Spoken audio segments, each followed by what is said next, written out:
Good morning, Unleashed Lund loyalists. Thanks for tuning in live each weekday at 8 a.m. on YouTube, Instagram, and X.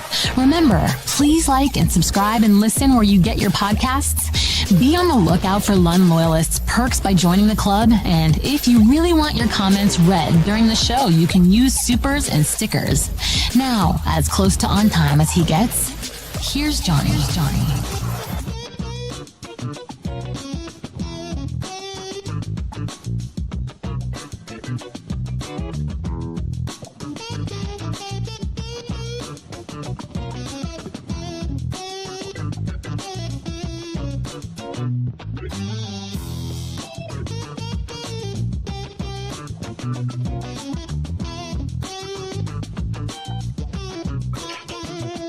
Yes.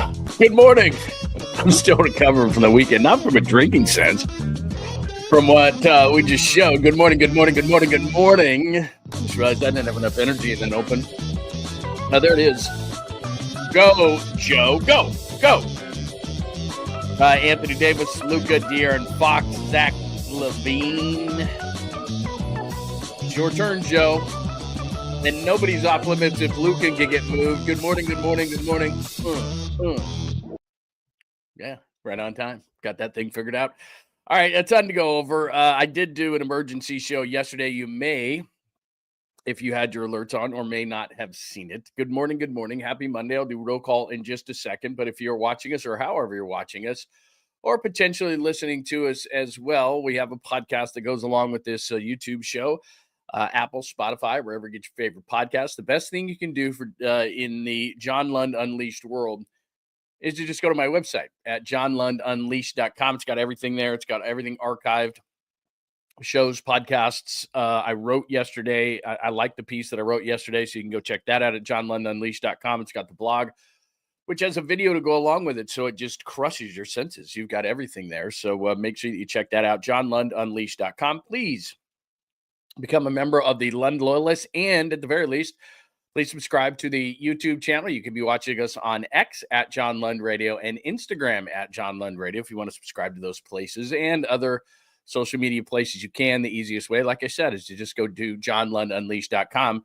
Not only is all that other stuff there, but all the social media as well. As you can see, and we'll go through the chalkboard in just a second. The world famous chalkboard is to the right there, the episode 49, and we'll go through that, and I will try to stay in order and keep things up to date, but you never know, because what you people do to me is throw me off kilter, which is fine with me. I'm not upset with it at all. I love it. 5950, Mr. 84 saying, hey, yo, Hurley Bird is here today. What's up, Wes? Good to see you. Sports girl for life. Good morning, all. Tacky, Joy, great. Hopefully you are doing well today. Gizmo, aloha, Mr. John Holmes is here today, everybody. Be careful. Simon, good morning to you, my friend. Jesus is here today. Kyle, good morning, all. I'd love to get your opinion, by the way, of what happened over the weekend. Hi, Kyle. Yes, Chip Kelly to the Raiders. My son is not too happy as he banters about in New Orleans. Jacob is here. Good to see you. Skills reporter is good to see you. My friend Daniel is good as well. And boy, that's a good point, Daniel, right out of the gate. Clutch Sports. Power Empowerment. The Kings got for Fox, my NBA fandom, born in 1985, died January 25th. So yeah, Jesus, I will definitely get to Chip Kelly. Since you brought it up, I just don't understand what teams are thinking. I think Pete Carroll's a great culture changer with the Raiders. They need a major culture change. There are tiers of coaches, not only in quality, but when you need said coach. Certain coaches get you over the top. Certain coaches are good with young players. Certain coaches are culture changers. There's all sorts of levels for a coach. As much as people don't want to acknowledge Mark Jackson, he was good for that time for the Warriors. And then Steve Kerr said, move aside, I'm a championship kind of coach. I've won a couple of 2, 3 of these, 5 things, 8 of these. Spurs, Bulls, etc. I think I might be able to help out here. And he did. So, I don't know if Steve Kerr is a young team builder, because Steve Kerr really wasn't a young team builder. He came in here when this team was ready to win. So, I would say that there are certain levels of coaches, and Pete Carroll's a great culture changer, but there are so many great young minds in the NFL. And to pick Chip Kelly off the trash heap is, wow, just blows my friggin' mind. So if I'm a Raiders fan, I'm not very happy. But the big story today, obviously, obviously, as we go through the chalkboard, is episode 49, Luka and AD. What a one is. I went through this extensively on my show that I recorded yesterday. In fact, let me just share right out of the gate here. Let me just share the screen. And I got to be careful with what I share, of course, and what button I hit here. There's a lot of stuff, but there it is right there. Unleashed. There's the page itself if you want to just go there. But I put up the YouTube show from yesterday. Mavs ruined the NBA. I did that and wrote the accompanying piece. There's the podcast. And if you click on these little pink things at the bottom, it opens up that page. So, for example, there's the podcast or the blogs, and I write a new blog every single day. And even because when big things happen, I do that. So Mavs are in the NBA, the Butler thing. We got the latest on Butler, et cetera, et cetera. And then if you open up these things, Mavericks give Lakers a new post LeBron era with Luka Doncic trade. And I've got all these fancy photos and videos and all sorts of stuff like that. So you can go through the whole thing, the A list, which I'm going to describe. In fact, I'll just keep that up for a little bit later, but you get the idea. So if at any point today you want to go ahead and check that out, there's the long piece, but you and I are going to talk about a lot of it today. So let's get through it and let's discuss it. And I would love your opinion. Remember, this is not a dictatorship in this room. I love when people have great chats. And a lot of times we have chats, if you're new here, about things that don't even have to do with sports. But today is a pretty big sports day. And as I tell you all the time, one thing I learned in the radio business of about 27 years was, people would always ask me all the time, what about mix? How do you know what to talk about? How do you know when to talk about it? Well, when you have a big story like you have today, and it does affect the Warriors, and every team in the NBA can be localized by this story, I'll look at it from a national standpoint and what it means, but also localize it to the Warriors. But you just can't miss the fastball, if that makes any sense. You can't miss the big hit. So if a fastball is coming down the middle, you hit it. That's the same thing. You don't screw around with certain things on a day like today. And I know it's Super Bowl 59, and I know it's Super Bowl week. And as I said, we'll have our correspondent, my son George, in New Orleans for the week and talk about the Super Bowl all the time. But this is the big story. And the fact that Jimmy Butler said no to the Warriors and what that means. So there's just a ton to get to. So let's start with Luka and AD. So many layers to this whole thing. But let me just play a little fun video right out of the gate. So when I worked in Dallas, not only did I do a show and did pre and post game for the Cowboys, but I also ran the radio station, which was ESPN 103.3 FM in Dallas. And we were the flagship of the Dallas Mavericks. And as I've told you many times, I was on the other end of the We Believe Warriors. They had won 67 games. The Mavericks had. There was a little bit of buzz in town, even though I've told you this many, many times. And if you know high school football in Texas, it just dominates. So Friday night, you could go to any restaurant you wanted in Texas, in Dallas, because everybody was at the football game. And I lived right in the middle of all these stadiums that were just absolutely crazy. So we could go anywhere on a Friday night because we weren't going to the high school games. We weren't from there. And then Saturday, we carried TCU when I first got there. And then we ended up carrying Texas football. And we'd get helicopter like down to Austin. It was unbelievable, the kind of money that they had. So Saturday was college football and Sunday was Cowboys. And that's all there was, even when the Mavericks won 67 games. So I learned that the hard way because that was my first year and I went all in on the Mavericks and everybody's going as the program director and everybody's like, what are you doing? And I'm like, the Mavs won 67 games. They're the number one seed.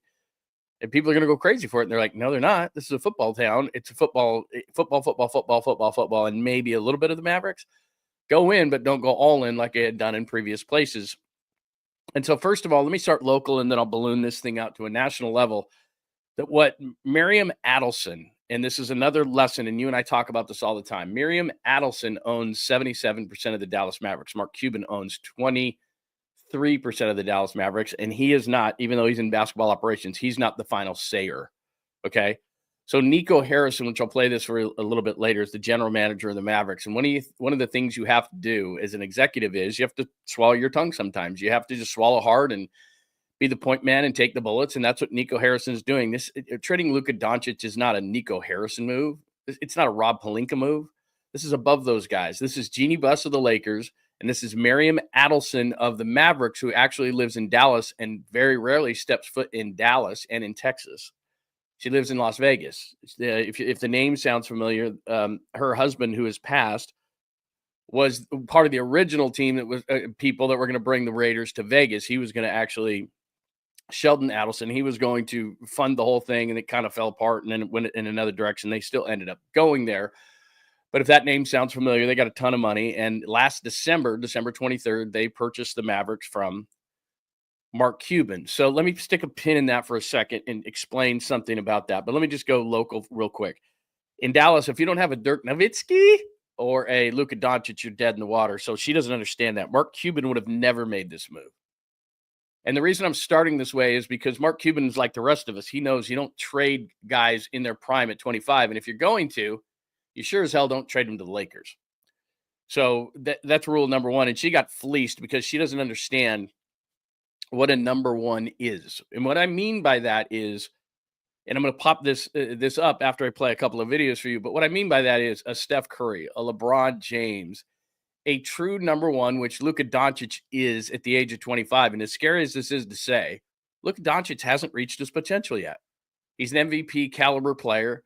He carried the Mavericks to the NBA Finals last year, much like LeBron James carried the Cavaliers to the NBA Finals many times against the Warriors. That was not an NBA Finals roster that played against the Celtics, but Luka carried them. And he's only 25 years old, which is the scary part. And he's going to get to LA. I'm sorry to say this. This is like the Chiefs last week, but we're honest around here. He's going to get to LA and he's going to give up Texas barbecue for, I don't know, a nice salad, a nice salmon salad. And he's going to get some vitamin D, his toes in the sand, Klay Thompson's world famous, oh, you got to get in the ocean, man. It's magical, brother. And all of a sudden, and he's going to get a little tan on his pale skin. And all of a sudden, Luka Doncic is going to be that much better. Book it. That's what's going to happen. Anthony Davis is not a bad player. In fact, Anthony Davis is one of the best bigs of all time. He's going to be a Hall of Famer. He's a 10-time All-Star. He's a 3-time All-Defensive Team. He's a member of the 75th anniversary of the NBA. He's the first overall pick of the 2012 NBA draft. A no-brainer. First ballot Hall of Fame Naismith guy. All right. That's what Anthony Davis is. It's no knock on Anthony Davis. It's just 31-year-old Anthony Davis has always been a super high-end Robin. He couldn't carry the Pelicans. He got to the Lakers, and he absolutely positively helped Batman LeBron James to that bubble title, whether in 2020, whether we want to acknowledge it or not. The fact is they did. That was the rule. Those were the rules, and they won the NBA title. And Anthony Davis is a really, really good player. And I've been guilty of this, saying, well, he's injury prone. He gets hurt a lot. He doesn't get hurt a lot. He actually plays a lot now. So he's a reliable player. And in the short term, Dallas is not going to be a bad team. In the short term, and I'll pop up. I have a bunch of the depth charts in the NBA depth charts and what this all means. And by the way, the trade deadline isn't even until February 6th. So we'll go all through these things, but there's a reason why you don't trade a player like this in their prime. And I'll pop up in just a second. We'll go through this in a sec, but let me just play a couple of quick videos and then we'll move on from this because videos entertain us. This is a friend of mine. As I said, I was the program director at 103.3 FM in Dallas, as well as an air talent. And one of the guys that worked for us was the great Mark Followill. And Mark is a Maverick through and through. Mark is a Dallas guy. He's a huge sports fan. He's a huge soccer fan, big runner. And he's just a great guy. And he wears his emotion on his sleeve. He's, by the way, his voice, it's the voice of God. I mean, it just really is. But this is how he started the broadcast last night after the trade had come down. By the way, they got smoked. It was like 50-19 in the first quarter. The initial reaction from the players, not great. But this is how Mark Followill, the TV voice of the Mavericks, reacted first time on camera to Luka being traded to the Lakers. Angeles Lakers with Maxi Kleber and Markieff Morris for Anthony Davis. Hold on, let me restart. Hi, everyone. I'm Mark Followill. Devin Harris will join me in a minute. I'm sorry if I look a little haggard today, like a lot of you. I didn't sleep very well last night. We're stunned. We're shocked. We're going through it. You all know what I'm talking about. The end of one era, the beginning of another. The news came down last night in reports, officially this morning at 10:05 Eastern, 9:05 Central Time. Luka Doncic traded to the Los Angeles Lakers with Maxi Kleber and Markieff Morris for Anthony Davis, Max Christie, and a first-round pick in the future. All right, so that was the reaction from the voice of the Mavericks, Mark Followill. This is now this is a lesson not in just Mavericks Lakers trade, but this is what a GM has to do nowadays. I'm not so stupid to think that this is new or anything like that, but owners have, I think, become more and more involved in all of this. And as I said, Mark Cuban wouldn't have made this deal. I was looking on social media yesterday and saw a bunch of people Cuban this and Cuban that. Mark Cuban had nothing to do with this. In fact, let me pull something up here that I had in the show yesterday when this news all broke. This was 2 days ago, and you're going to hear Nico Harrison, and you're going to still see the shock on Jason Kidd's face. He doesn't say a word in this clip, but this is Mark Cuban 2 days ago. He owns, again, I think it's 27% of the Mavericks, actually. So those TV ratings for the All-Star are going to be crazy, laugh out loud. NBA going to NBA, just insane. Luka and Kai aren't going. So obviously he wasn't even in on the loop on this whole thing, and he wouldn't have made that move. By the way, LeBron and Steph Curry are at the All-Star game. Ratings will be just fine, Mark. But this is a bigger picture item. This is Nico Harrison, who's going to get fired because of this move at some point, and Jason Kidd, who didn't have any clue on this whole thing, talking about how tight they kept their lips, and now he and Rob Pelinka spoke, which, again, this deal was done at the owner level. This was not done at the GM level, a trade like this, but this is how Nico Harrison, the general manager of the Mavericks, tried to explain this trade away. I know the type of players that he likes. Hold on, 3 or 4 weeks that started out as a coffee that, was more, hey, would you ever, I don't know, would I? Let me think of, and then it built upon that. And, we kept it between us. We had to keep it tight. J. Kidd didn't know about it. But J. Kidd and I are aligned, and we talk about archetypes, and we talk about the culture that we want to create. So I know the type of players that he likes without. All right. Sorry. I'm vomiting in my mouth just watching him squirm and know that he's going to be unemployed soon because of this move. And this is just a lesson in the way it works nowadays is the owners just maybe it's financial. He talked about culture. Luka Doncic carried this team to the NBA Finals last spring.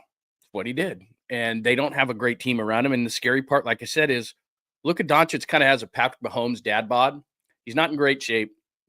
Hasn't really taken things seriously. He gets by on talent. The guy is awesome. He's a basketball wizard. He's only 25 years old, which means he's not even in the prime of his career.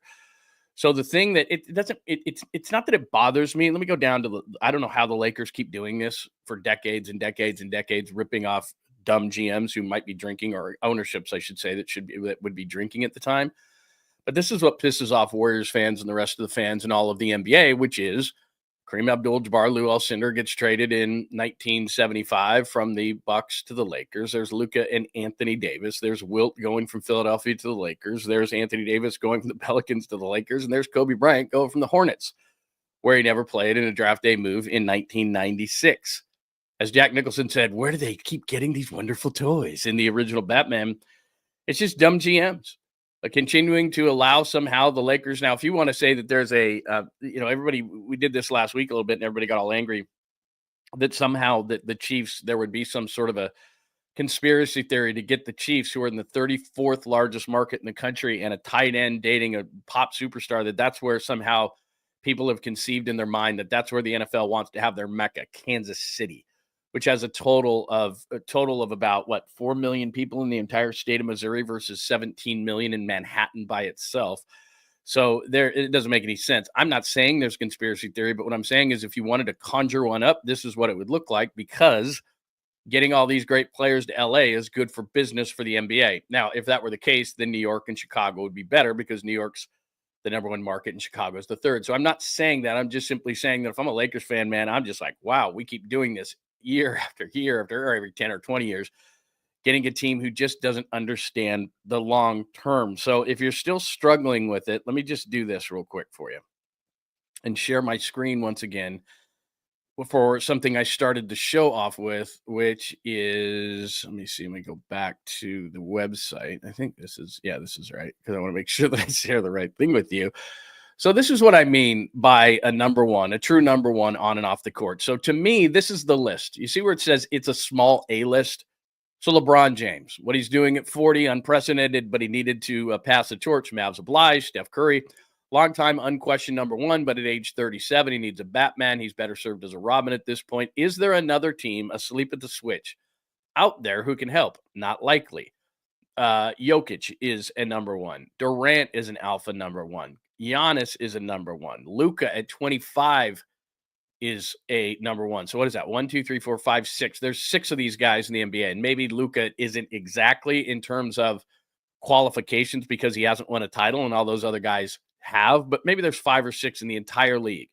A tick below Jason Tatum because Jaylen Brown is there. Could be someday. I write Shai Gilgeous-Alexander, 26, Wembayama, and we'll get to De'Aaron Fox in a minute. He's going to greatly help that.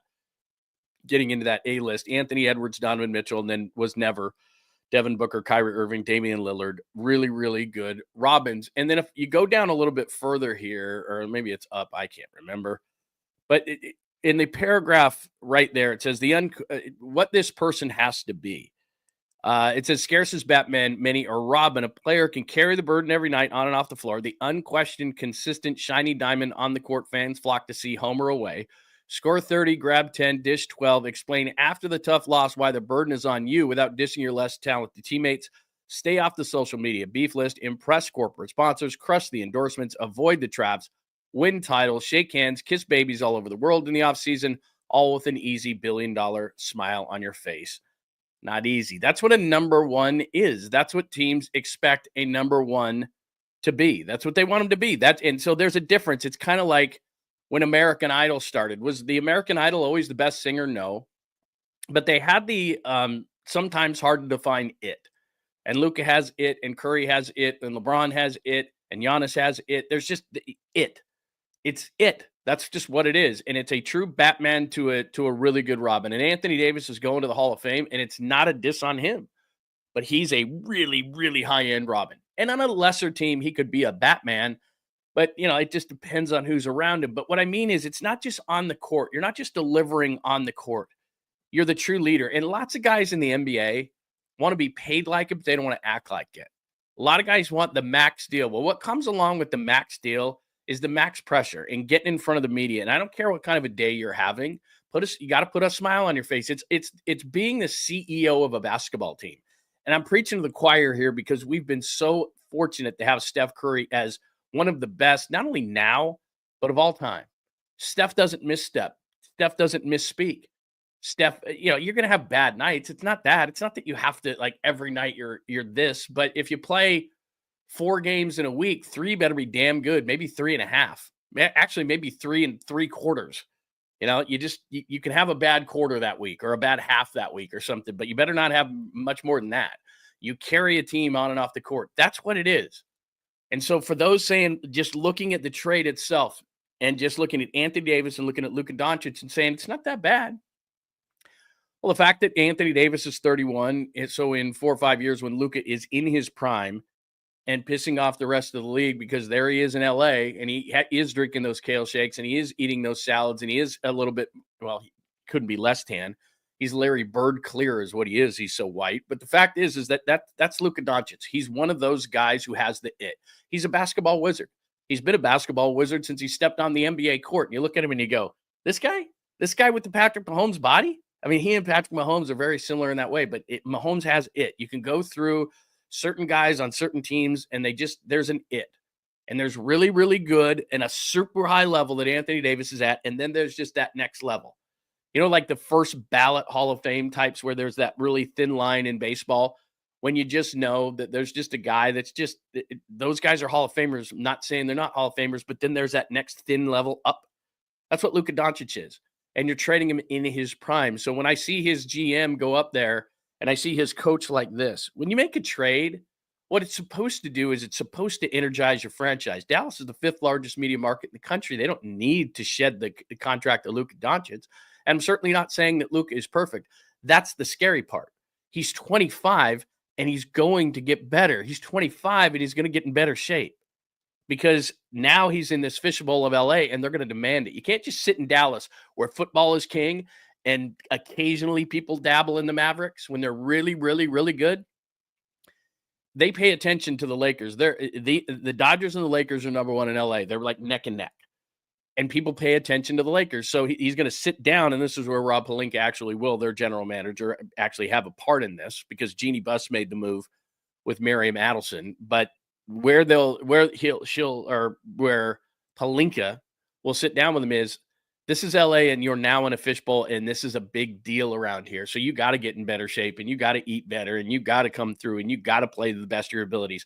Think about it. Luka Doncic last year dragged the Mavericks to the NBA Finals in the tough Western Conference and through the tough Western Conference, and he wasn't even in the best shape. and he wasn't playing any defense, and he was whiny, and he was diving on the floor, and he was flopping like a fish. He's going to get better. That's what's scary for the rest of the league. He's going to get better, and he's already a number one. That's the difference. It's not just 1-for-1 for Anthony Davis, and we all know this. We all know that Anthony Davis is a Hall of Famer, but it's that thing you can't always put your finger on, that Luka has and Anthony Davis doesn't. And will the Mavericks be in the playoffs? Will the Mavericks be a pain in the butt? Would the Mavericks beat the Warriors in the series? By far. Not saying that.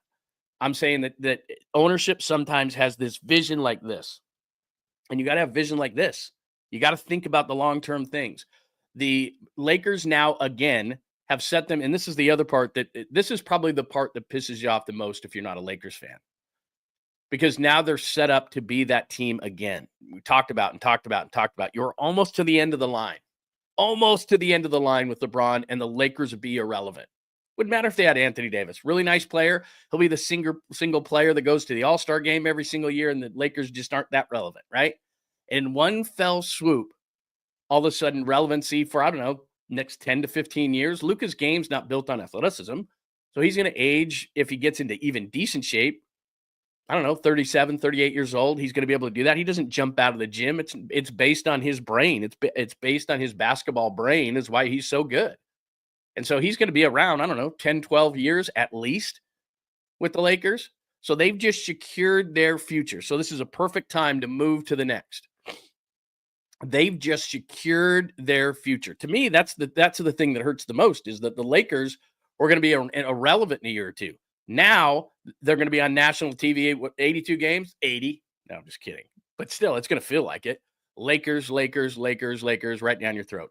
Luka on all the national media, the TV executives or whomever or however the NBA is going to be presented to you in the future. Luka, Lakers. That's what it's going to be. They just bought themselves, the Lakers, and they know it. And Miriam Adelson is new to this, so she doesn't understand this. They just bought themselves NBA relevancy for the next 10 to 12 years, and the league couldn't be more ecstatic about it because it's the number 2 media market in the country, and the Lakers are gold, purple and gold, but they are gold when it comes to TV, and the Warriors had kind of taken some of that away with Steph Curry over the last number of years. Even with LeBron James, Steph Curry equaled ratings. So now it was like, oh, we're getting to the end of the line, and then they just got like a magical revival thanks to the Dallas Mavericks. They just got revived. Look at us. We're relevant for 10 or 12 years. That new NBC package that the NBA is going to have, we're going to be on that a lot. Corporate sponsors, all this. The Lakers just became massively relevant when they were just at the end of the line, and they're thinking to themselves, how do we do this? How do we do this? How do we do this? And it goes back to that thing that I showed you earlier. They always do it. Kareem did it. Wilt did it. Kobe did it. These are just the trades. They got Anthony Davis, and this has nothing to do with the signings, the Shaq signings or anybody like that. Somebody that came over because they wanted to. And there's the other thing. Those guys who wanted to play for the Warriors, they don't anymore because you know what? Luka distributes the basketball. I want to go play for the Lakers. Guys want to play for the Lakers anyway. They want to be in LA. And we're back to the Warriors being the Warriors right after Steph is gone. So let's move this to that conversation. Okay, so we're at episode 49. Luka and AD, what A1 is, I just explained. The Lakers, I explained all that. Mavs in cover your ass mode. That's what their owner just did. Just watch, just real quick. Let me just throw this up there one more time. Watch Jason Kidd's face. Talking to him, hey, would you like? Look at him. So I know that. And J Kidd coached them when they won a championship. So, I mean, he's in shock. He's just sitting there in shock. When you have a trade, this is how you know he's lying straight through his teeth too. And this was done at the ownership level, which again, when you have players like this, of this caliber, these deals in all of sports are done at the ownership level. These aren't done with two GMs. We had a cup of coffee together, and he asked me, would I ever? Like, no, he didn't. He was talking about something else because he wasn't talking about a trade because this is done at this level, not at your level, which is a good level, but it's done up here. This was a person who had just joined the NBA in December of 2023, not understanding the rule that you don't trade these kind of players to the Lakers in the Western Conference. They didn't even trade him to the East. They traded him to the Lakers. Mark Cuban never would have done that in a million years. That's how I know. And I don't want to hear this stuff about culture. You just went to the NBA Finals because of that guy. He doesn't play defense. He's not in good shape. I don't care. He and Jokic and Giannis are the three best players in the game right now. That's what it is. And each one, those three guys, you could throw them in a hopper at the end of the year and say that's the MVP. That's the way it's going. And he's 25. Doncic is 25. And here's the last thing. And then I said I would move over to the Warriors, and I will, because I'm just ranting about this thing because I'm getting more and more pissed off about it. It's so stupid. The other part of this is the Mavericks, according to the reports yesterday, and not denied by their general manager, by the way, Nico Harrison said this. So this is true. This is not reports. I should correct myself. This is not reports. Nico Harrison said the only team that the Mavericks talked to about Luka Doncic were the Lakers. So let's just go business 101 here. Business 101. This is not sports. This is business 101, and you know this as well as I do. If you're trading something like this, okay, if you got a big piece of business, would you just deal with one company, or would you deal with all the companies? Where would you get more leverage? Would you do it one-on-one with just one company, even though there's, in this case, 30-plus companies you could deal with? Or would you just say, I got this thing, all right? It's a very valuable product that I could sell to anybody, but I'm just going to deal with this company, and whatever they want to give me back is fine. Whatever assets they have to give me in return, that'll work. Or I can open it up to all of the companies and say, who's going to give me the best deal? Now, I understand we say this all the time. Sports is not real life. So a lot of times in real life, if you did open this up to everybody, it'd be no big deal, because I don't care what that company and that industry is doing. It's not going to make headlines to me. And even if it did, it's like, whatever. But this is done, and part of this is done so that, that under the cover of night, and everybody, shh, you heard Nico Harrison there. Hell, my coach didn't even know. Jason Kidd, who's a point guard and a Hall of Famer himself and an NBA champion, didn't know we were going to trade Luka Doncic for Anthony Davis. He didn't even know. Now, some people are like, oh, my God, how could that happen? Because that's just how it is when the owners talk and not the GM talks. Because the GM, had they done it right, would have been like, hey, bro, this might happen. So back to my original thought, which is you've got to open this up to everybody. And I don't care if Luka Doncic finds out. I don't care if other players find out. I don't care. That's not my issue. If I'm talking about trading Luka Doncic, I have a responsibility to my organization that I don't own. I'm renting. All right.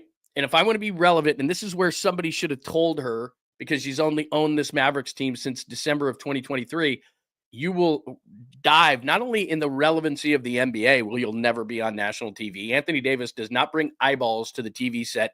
He does not sell tickets home and road like Luka Doncic does. Hey, do you ever ask yourself, hey, Anthony Davis is playing tonight? Want to go see Anthony Davis play? I mean, he's okay, but I'm going to see LeBron play.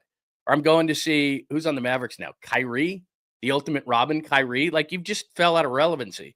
Now, if Luka's playing for the Mavericks, Luka might do something that I've never seen before. And yeah, I'll buy a ticket to see Luka play. He's one of those players, which again is why he's a number one. But back to the point. They didn't shop him around the league. Now, maybe they couldn't have got a better individual single player than Anthony Davis. That's possibly true. But if you're the Dallas Mavericks and you've just made this unbelievably short-term thought deal, and you think that Kyrie, and we'll go over it in a minute because I want to get to the Warriors. I've got the rosters, like I said, and I'll go over this in just a second, but I'm just on one, so I apologize because the adrenaline is rushing through the more I talk about this, how just utter stupidity it is for teams like this. And it's happened for years and years and years for these teams to serve up players on a platter to the Lakers for some unknown damn reason, to just say, oh, you want Kareem? Oh, hey, we're Charlotte. You want Kobe? We're New Orleans. You want Anthony Davis so you could win the 2020 bubble title? Oh, hey, you want Wilt? Who else you guys need? Anybody else? Jesus. Unbelievable these guys do this. But he didn't shop around the league. So I don't know what you could have gotten, but at least check around the league, because if you don't get better than Anthony Davis, that's fine. But why would you do that? And again, I'm not going to Nico Harrison, who's soon going to be fired for something that he didn't do. I'm going to the new ownership of the Mavericks, the Adelson family. You know business. You have to. You're multi-billionaires. Miriam Adelson is worth $32 billion. Now, Sheldon Adelson, how much? I don't know. But she's got to be a smart businesswoman to some extent. She's got to understand business 101, leverage 101. I'm not just doing a deal with one team. I'm going to ask around and whatever. And if it gets out, it gets out. Sorry, Luka. Get in better shape. Sorry, Luka. Eat less. Sorry, Luka. Play some defense. Sorry, Luka. Enough with the frown on your face. Sorry, Luka. Quit diving. I understand that he's not the perfect player, but still, his value at 25 as a true number one around the league is more than what they got. As great as Anthony Davis is, it's more than Anthony Davis, who's a really, really good first ballot Hall of Famer. All right, I think that's enough on that because I'm going to transition this to the Warriors. But I just went on like a 20-minute, maybe more thing, and everyone's like, whoa, dude. All right, let's see what else. Kyrie can now run the team. God help us all. I'm not a Kyrie guy. Kyrie's really, really good. But the difference when somebody, another thing that drives me crazy is when somebody says that Kyrie Irving is better than Steph Curry. And it's like, you've got to understand CEO pecking order. Kyrie Irving has never run a successful team by himself. What did he do in Brooklyn? In Cleveland, he had LeBron around. What did he do in Boston? He's had multiple opportunities. Teams have given him the keys to the car. They've said, here you go. Drive the car. And he drives it into the ground. And he gets pissed off. And he's not CEO material at all. He's pissy and he's angry and he's this and he's that. And look, I'm not saying that he isn't a great, great basketball player. Again, another guy that's going to go to the Hall of Fame. No questions asked. But a number one is what Curry is. A number one is what LeBron is. A number one is what Durant is. A number one can carry your team and then off the court. And look, Durant's had his misgivings. There's no question about it. Social media, he's got rabbit ears. He's far too sensitive, thin-skinned. I'm not saying these guys are perfect, but there are guys who get it, and that's Steph Curry. I mean, he's the ultimate. And so for somebody to say, well, Kyrie, Curry, they're not even the same thing. Like, you wouldn't let Kyrie Irving run your team. Now, hey, we're going to turn it over to Kyrie. That's why Dallas is in a hell of a lot of world of hurt. They got two really good number twos. So we're going to the Hall of Fame, but they're not that. They're just not. All right. Scott says he is late in honor of me. Thank you, Scott. Yeah, I was like 12 after maybe. Yeah, we'll see. We'll see. They got better. They got not better. They're good in the short term. Dallas is going to be in it this year, but I'm trying to understand that this versus this versus this versus this. It's a big picture thing. And I'm telling you right now, this is not going to be good. By the way, one thing that is bothering me about this trade, and I've promised you 5 times I would get this over to the Warriors. One thing that's bothering me is everything has to be the best or the worst or the largest or the this or the that. They've said this is the most shocking trade in NBA history. It's not. Kareem going from Milwaukee to LA, Barkley being traded. Like it is the most seismic trade in this era in terms of social media, because social media was just going bonkers. So I'm in bed. I went to bed early. I wasn't feeling so hot. And my phone is going off like popcorn. And I look at it in the middle of the night. And then I popped up early in the morning and did some stuff yesterday, wrote the piece at johnlundunleashed.com, all that kind of stuff. And then did the video to accompany it. And look, it's a big trade. I'm not saying it's not. And in this day and age, to be able to keep this trade this quiet is a feat in and of itself, but it's not the biggest. It's not the most shocking. Like all these writers, it's the most shocking. It's the biggest. It's the this. Stephen A. is like, oh, it's just incredible. And it's like, dude, like, come on. You've been around. You've been around the league. So it's big. I'm not saying it's not, but it's just one of those things where everything has to be the biggest, the greatest, the craziest, the most shocking. And it's like, okay. All right. Let's transition this because let me transition this and let me just pop this up one more time. Just to say, this is why I did the cover of the show like I did. AD to Dallas, Luka to LA, De'Aaron Fox, which we'll get to, going to the Spurs, because I know we got Spurs fans that watch, and Zach LaVine going to Sacramento. And then you got Steph Curry there, and I picked out that picture on purpose to go, what the hell, bro? Like, what the hell? And then underneath it, go Joe, as in Joe Lacob. This is not a Mike Dunleavy thing. It's so funny. It's the same kind of a thing of Nico Harrison trying to hem and haw's way up there. Well, we traded him because of culture. Blah, blah, blah. It's like, dude, come on, man. You didn't do anything. You just said, okay, I'll phone it into the league. For Joe Lacob, this is a Joe Lacob thing. It's like Mike Dunleavy stand aside. Because there's one of two ways. They are finally at that crossroads. They are finally at the fork in the road, the Warriors, to where, are they going to be young? Are they going to go young? Are they going to stay old? Are they going to – it's time. This is the ultimate moment for Joe Lacob. Either you're going to do what the Lakers did, but you don't have an Anthony Davis, and that therein lies the problem. Jonathan Kuminga is not Anthony Davis. Jonathan Kuminga plus Andrew Wiggins plus Brandon Podziemski plus whatever else you want to throw in there is not Anthony Davis. So we go from saying, how could you trade Luka for Anthony Davis? And then we look at the Warriors side and we go, they don't have an Anthony Davis. They can't make this kind of a move. They can't. They are incapable unless they want to move Steph Curry. And after yesterday, did you have the same thought I did after yesterday? If Luka can be moved at age 25, then anybody can be moved. Jokic can be moved. Giannis can be moved. Luka got moved. De'Aaron Fox isn't on that level, but we'll get into in a minute. I think that's a huge move for the Spurs, which affects the Warriors. So I just scribbled this down on my piece of paper because I didn't make a chart of it. But I just threw around all the names. Not that any of them at a certain level. This is just thrown out, and they're in no particular order. But Cam Johnson's been talked about. Vucevic has been talked about, which we'll get into in a minute. Randall with Minnesota, they're not going to re-sign him. Zion, we've talked about at a super high level. And then you go to like Philadelphia, and I know Embiid's hurt, but for years, Warriors fans are like, Embiid. Kawhi Leonard's always hurt. I don't think the Clippers want to do business, but maybe they've reconsidered. Durant, I don't know if that would ever happen. Would you go back to marketing? Kuzma's out there. John Collins is out there.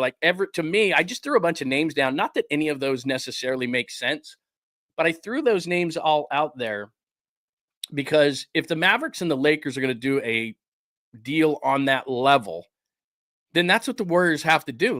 What they're searching for and where the pain really is in this whole thing is that, A, the Lakers just became relevant. So this trade wasn't with the Celtics or the Knicks or somewhere it should have been. If you were Dallas, you would send them to the Eastern Conference, you dummies. But they didn't. So it hurts because it's the Lakers, because it's LA, and because when Steph Curry's gone, they're still going to have relevance, and the Warriors haven't found that guy, and Kuminga's not it. Kuminga's not Luka. Kuminga's not Anthony Davis. Kuminga could be a really nice player, make the All-Star game a few times, something like that. But there's nobody in the league that is going to trade a Luka-type player if that was dancing through your mind. Okay, the Lakers did it. We can do it too. And I've been saying this for months and months and months, years and years and years, actually. Where's the bridge player? Where's that player that's going to play now well and then bridge you into the future? Well, Luka clearly is at the top of that list of somebody that just did that. And that's what the Warriors are perpetually looking for before Steph runs out of gas. Who's going to be next? And we've debated it a million times. Is it going to be Jonathan Kuminga? But Jonathan Kuminga is not Luka. Never going to be Luka. And so is there that guy? Could they hang on to Steph Curry somehow? And everybody else on the roster is fair game. Is there anybody that could get it? Draymond Green is fair game. Jonathan Kuminga is. Andrew Wiggins is. Podziemski is. Anybody, Trace Jackson Davis is. Any of those guys, throw them all together, all the picks, everything. To get a player that is not Luka, because I don't think that player exists. Jokic is not coming. Giannis is not coming. Although I'd call Milwaukee now and just be like, they're not going to do it. But still, you've got to call now. And this is Joe Lacob making the calls. This isn't Mike Dunleavy. Or maybe Dunleavy calls and says, "Hi, is the owner there?" And then he hands the phone over to Joe Lacob to actually talk. Let the adults talk, Mike. We're trying to get a massive deal done here. And I'm not talking about Vucevic.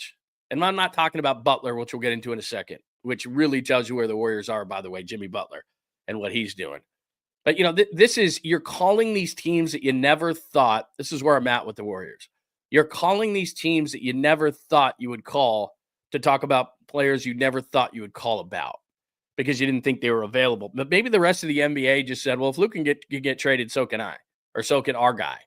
And I don't even mean Zion. Like Zion was the one where I thought, if somebody's going to get moved at the deadline, who might be a guy who could bridge now and later, maybe it's Zion Williamson. He's only 24 years old, but he hasn't accomplished near what Luka Doncic has. And Luka Doncic is only a year older than what Zion Williamson is. He's only 3 years older than what Jonathan Kuminga is, and we're waiting for Jonathan Kuminga to explode onto the scene like someday. Luka by 22 was already a superstar in the league. So that's not a fair comparison. I understand that. But if I'm Joe Lacob, now I've got to try to say, okay, the Lakers bridged their gap from now to later. So this is what they did. LeBron James, I don't know, will play this year out. I don't know if he'll play another one. He and Luka are very similar players. Nobody's talking about that because, look, LeBron and Luka can coexist, but they're best when they're distributing the basketball, have shooters around them. They can take over the game. they're not both, neither are what you would call a pure great shooter, but they're just great basketball players. And LeBron's a better all-around player as far as he'll play defense and all these kind of things that Luka won't, but they are similar in that they want the ball in their hands and they want to decide. So it's not the perfect fit, LeBron and Luka, but if you're the Lakers, you're going, we've got to get Luka. And it does open up an interesting question of what is this it for LeBron? I don't know. But is this it for LeBron? What about the Warriors calling and saying, okay, you got Luka. Don't you? They're kind of redundant to a certain extent, especially offensively. How about LeBron for, and then you're not doing the future thing, you're doing the now thing, because Steph Curry has talked about it forever. Like if you're a Warriors fan, you'd go, hey, you got Luka now. You probably need some young players. He's only 25, Kuminga at 22 and this and this and this, and we'll make the salary match. And I don't know. I'm just throwing it out there. If Luka can be moved, LeBron can be moved. And there's already a statement that the Lakers made that said, no, LeBron's staying here. We'll see. It's only February 3rd today. I mean, all these fireworks happened before the deadline even happened. Today's February 3rd, right? Anyway, all right. I keep saying I'm not going to talk about that. Then I'm just like, oh my God, this thing is crazy. Here's what's scary for the Warriors. The what they're going to do, go Joe aside, I don't think there's a move out there to this level that can do what the Lakers just did, which is what I've been asking for years, which is the now and the later, kind of like the candy, the now and the later. That's what Luka is. They don't have a later. They don't have a later like that. All right. This has got to be concerning to Warriors fans, even more than Luka going to the Lakers, which is this. And this really tells you that your era is over. Jimmy Butler, who's the biggest pain in the ass right now in all of the NBA, and he's trying to force his way out of Miami. And to me, all he has on his mind is getting that extension at the age of 35. And it'd be nice if he could make a nice little run in addition to that. But Miami's Jimmy Butler, as you can see on the screen there, informed the Warriors that he's not interested in signing an extension with them, leading to a halt in trade discussions with the Warriors for the time being, according to Windhorst. Windy. That's concerning on a number of different levels, and I'll tell you why. First of all, this guy is the most toxic player in the NBA right now. He's just trying to force his way out of South Beach. We know. We've had the discussion a million times. So the most toxic player in the NBA, who might just have to end up being released because Miami is so sick of him. I don't think so. I think that Pat Riley, if it gets to that, is going to pull an Al Davis and just say, you're away from the team. We don't want you here. You can get away from us. We won't talk about you anymore. We're not going to answer questions about you anymore. Once you're gone, we're going to suspend you without pay the rest of the season. And then he can be somebody else's problem at the end of the year. I think they're going to try to trade him, obviously. There's not much leverage. They're not going to get much in return. You've got to try to match the salaries, as I said last week, within 25% and $100,000. And Jimmy Butler makes nearly $50 million. So good luck with that. But apparently the Warriors, despite all this toxicity, were ready to potentially bring Jimmy Butler into the fold. That's how desperate the Warriors are.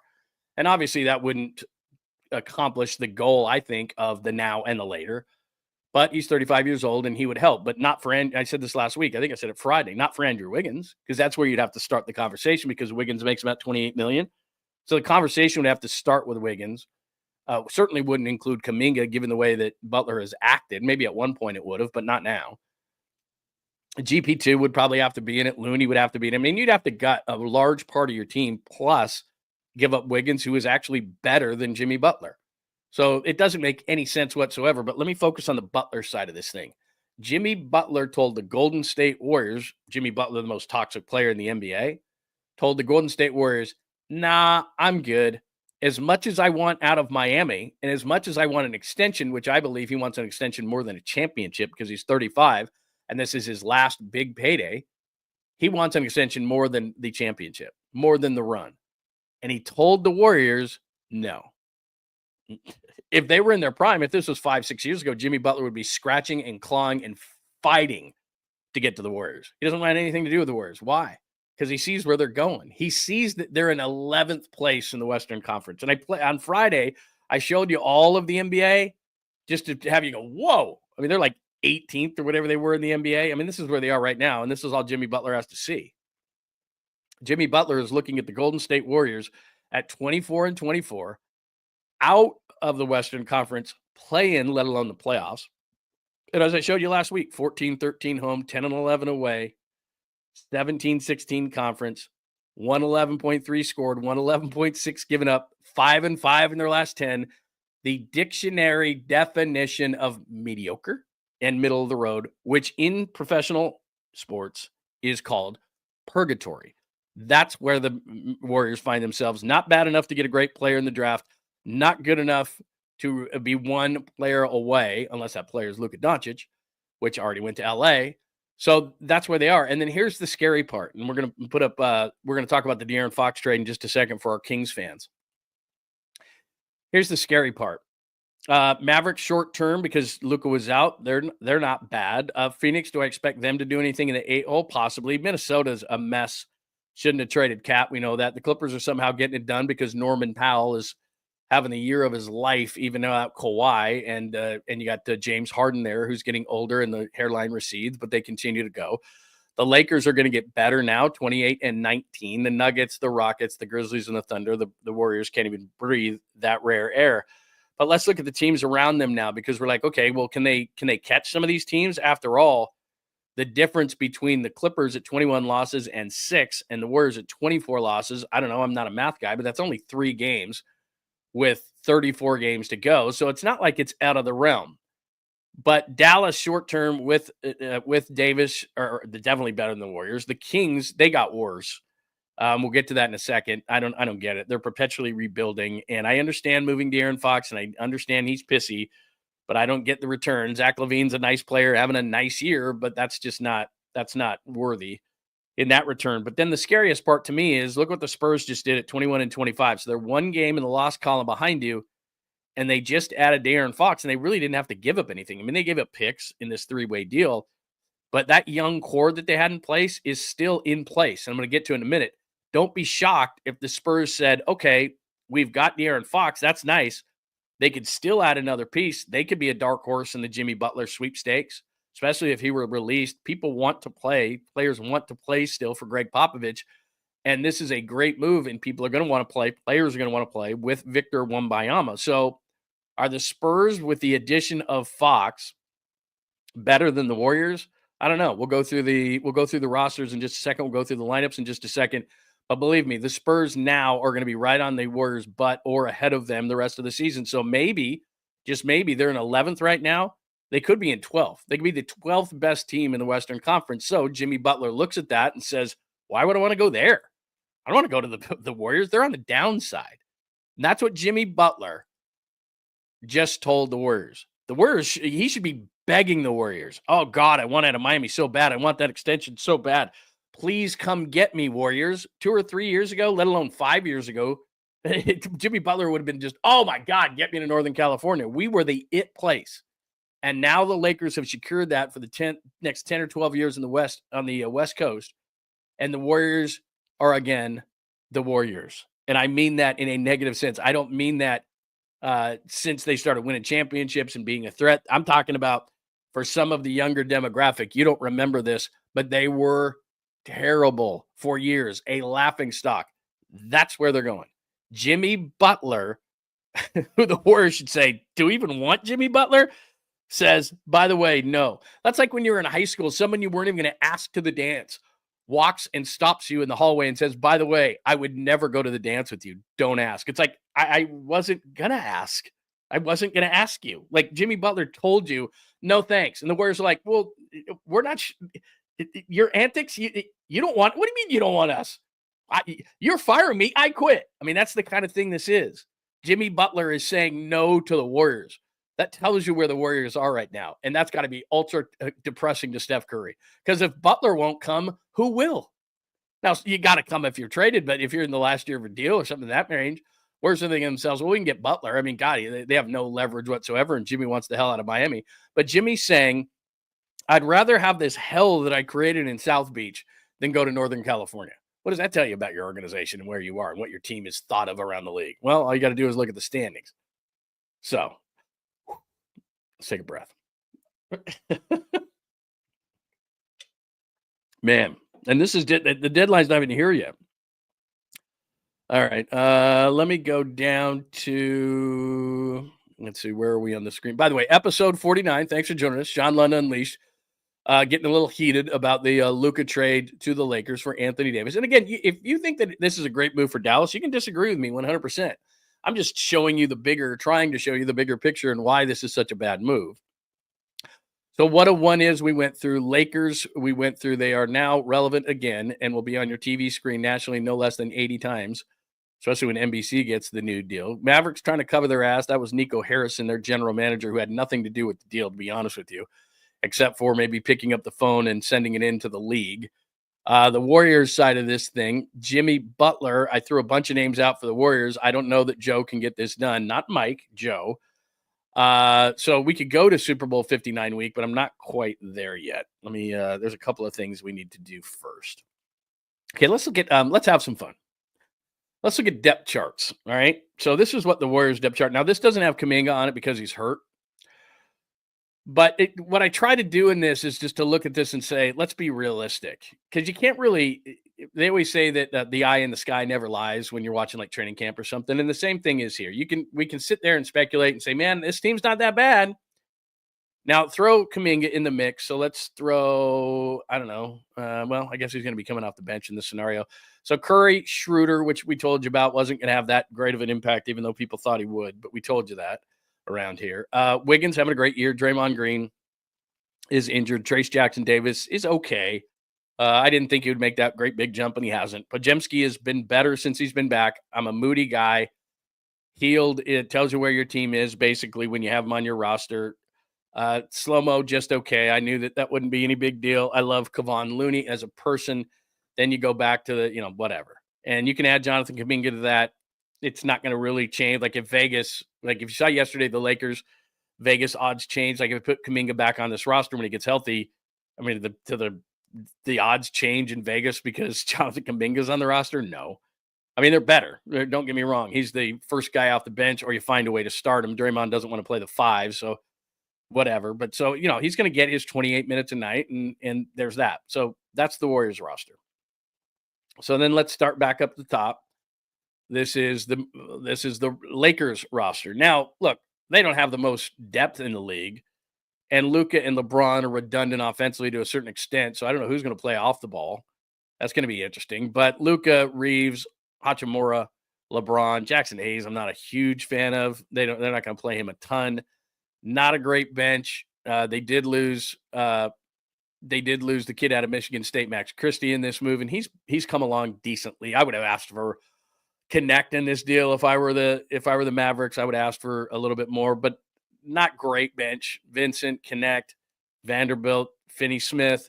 What they're going to do is, and this is again the part that's scary, is that now with Luka, they're going to be part of the buyout market. Players are going to want to come to LA. So that bench will probably add a player or two. So that's the depth chart as far as the Lakers are concerned. This is the Mavericks depth chart now. And Anthony Davis will get his wish because he's not going to have to play the 5, which he doesn't like playing. Gafford is a nice player. Davis, Clay, Grimes, Kyrie. It's not a terrible team. In fact, that team could challenge in the Western Conference. Short term, it's not a bad deal. You see Christie in there. Dinwiddie's not a bad player. PJ Washington was a nice add last year when they got him at the deadline. So, again, I'm not saying that's a bad team. It's not a bad team. I'm saying big picture, it's a bad trade. Kings depth chart now. If you're a Kings fan, this has got to pain you. So Malik Monk, Levine, DeRozan, Murray, Sabonis. That's not a horrible starting 5. I would debate whether that's better than what the Warriors have. Monk, Levine, having the kind of year he's having. DeRozan, it was funny yesterday. I saw all these people going, Levine and DeRozan are back together again. They didn't do anything when they were on the Bulls. Who would be excited about that? Like, oh boy, they're on social media, they're showing them in their Bulls garb, and it's like, okay, great. They didn't win anything. They didn't do anything. Wonderful if I'm a Kings fan. And then let's go to the Spurs, because this is a team that is right on the Warriors' tail as is without De'Aaron Fox. They didn't have to give up a bunch of young players. Castle was the guy. Stephon Castle, the rookie, was the player that apparently the Kings wanted and could not pry from them, which is why it was a 3-team trade with Levine. So you see Fox there. You see our old friend Harrison Barnes there. But it's Victor Wembanyama finally getting a true Robin, because there's a bunch of young players on this team, as you can see there. Johnson's young. Vassell is young. Sochan is young. Now it's a young team, but here's what they've done. and this is what's scary again to the rest of the Western Conference, but in the short term to the Warriors. They didn't give anything up really of their young players. And so what they could do is they could still package some of these young players, a player or two, and get another player. Now, I don't think they're going to do that only because they do want to kind of grow this thing, and they probably want to have some sort of continuity, much like when the Warriors were young. But Wembanyama, at some point in his career, sooner rather than later, at the age of 21, is going to be one of those number one players that I discussed. He's just too talented not to be, and he's polished for a 21-year-old. So Wembanyama and Fox are going to grow together, and whatever those other pieces play like together, we'll see. But Castle's a really a nice player that people like. Johnson's not a bad player. I mentioned the other guys. Chris Paul is a veteran presence on that team. So he's not going to start anymore. So they've got kind of a nice little mix there, and they don't want to screw it up by becoming too impatient. But I do think that there's probably another move to be made for the Spurs to get them even better, which is scary. So that's a nice team. And that's a team that right behind the Warriors could absolutely push the Warriors out of the playoffs. So that's the Spurs side of things. So I'd love to get your thoughts on it. Showed you the Warriors depth chart, showed you the Spurs, showed you the Kings, showed you the Lakers. This makes me vomit. And showed you the Mavericks, who are not going to be a bad team short term. They are not going to be a bad team short term. And Anthony Davis is a really nice player. And having Kyrie to Anthony Davis is nice. But to me, those are two really high-end Robins, and there's not a Batman to be found on that team. So that's kind of the NBA side of things. And give me your thought. Is there, now that they've opened up Pandora's box here and decided why not? Luka can be traded. Anybody can be traded. Is there somebody?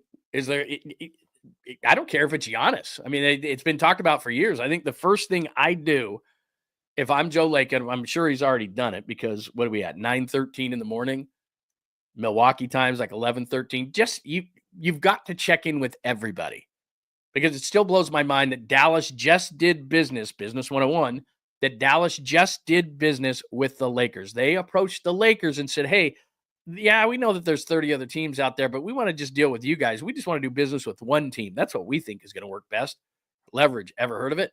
But they didn't. So if you don't ask, you never get an answer, right? You got to ask. Everybody knows that in business. It's the most basic principle. If you don't ask, the answer is always no. Hey, Joe, in sales, if you don't ask, the answer is always no. So get on the phones. I don't care if it's interns. Hi, would you trade so-and-so? Hi, this is intern Bob. Hold on, Joe Lake, hand the phone to Joe at that point. Call, canvas everybody. Ask about everybody. Hell, you never know. They just traded 25-year-old Luka Doncic, one of like 5 franchise pillars in the league. Anybody can be traded. I don't know. Maybe someone's drinking at 9 o'clock in the morning, like I always say. The Lakers must know when people are drinking. That's all I know. Through the years, they must know when the Bucks were drinking, when the Sixers were drinking, when the Hornets were drinking, when the Pelicans were drinking, and now when the Mavs were drinking. Hey, we got some intel. They're actually the owners.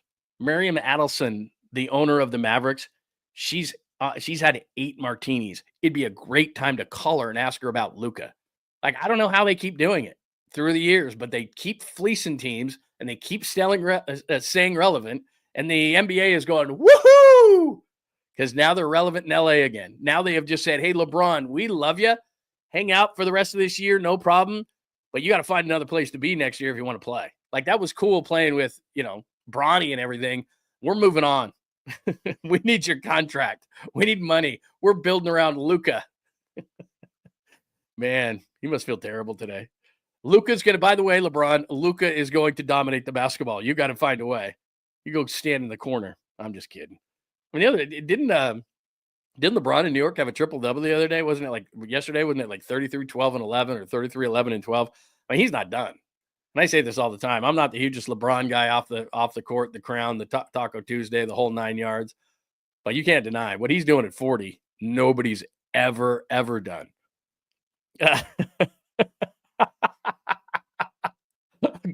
Call and go get Myles Garrett. I don't know, man. Oh my gosh. Whatever. Let's see. That's a great call right there. Can't drink all day if you don't start in the morning. I was in London, like I told you, with the Raiders back in 2014, and they has a big sign. I was going to get breakfast, and there's a big sign on a chalkboard that said that, and I said, you know what? That's where I'm having breakfast today. It worked on me. It was like 9 in the morning. I go, is right now, and I went, you know what? It said you can't drink all day if you don't start in the morning, and I thought, okay, all right, that's what I'm going to do. That sign worked, and I went in there and I had a wonderful breakfast. I don't remember what I had, and I do remember it was really good, and I did probably start drinking at 9 o'clock in the morning. Hi, Jacob. Yep, this is another problem in the Western Conference for the aging Warriors. Spurs are going to be a problem. OKC is a problem. Houston looks to be a problem. By the way, they could have had Sengun instead of Moses Moody, who I really like, just saying. Yeah, there's a lot of problems. There's not only, and I'll pop this up, I know you don't want to see it again, I understand. But if we go through what you just said, Jacob, and you're right, OKC's a problem. Memphis getting Ja back, we knew that would be a problem. Houston is ahead of schedule and has a lot of nice young talent. And at some point, they're going to make a move for a really, really, really good player and trade some of that young talent. The Nuggets are maybe not at their pinnacle, but certainly a lot better. And they have Jokic. And I would call Denver about Jokic, but they'll say no, laugh. And it doesn't matter if they've been drinking. They're not that drunk.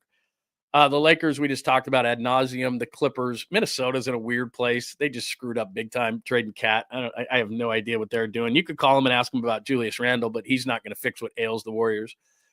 Phoenix is Phoenix. They're probably other than the Warriors, the most pissed off team today because Kevin Durant's going, what in the hell, bro? He's got Bradley Beal. They're stuck with him. Bradley Beal and LeBron James are the only two players in the league with a no trade clause. So Beal has to approve anywhere he goes. What an awful trade that turned out to be. Dallas short term is better. The Kings, we just showed you their depth chart. That's an interesting team, even without De'Aaron Fox. And maybe for some teams, it's addition by subtraction, but long term, it's not. Then the Warriors. And then, like we just showed you, the Spurs, which it might be this year, but it's certainly going to be next year and past. They're going to be better than the Warriors.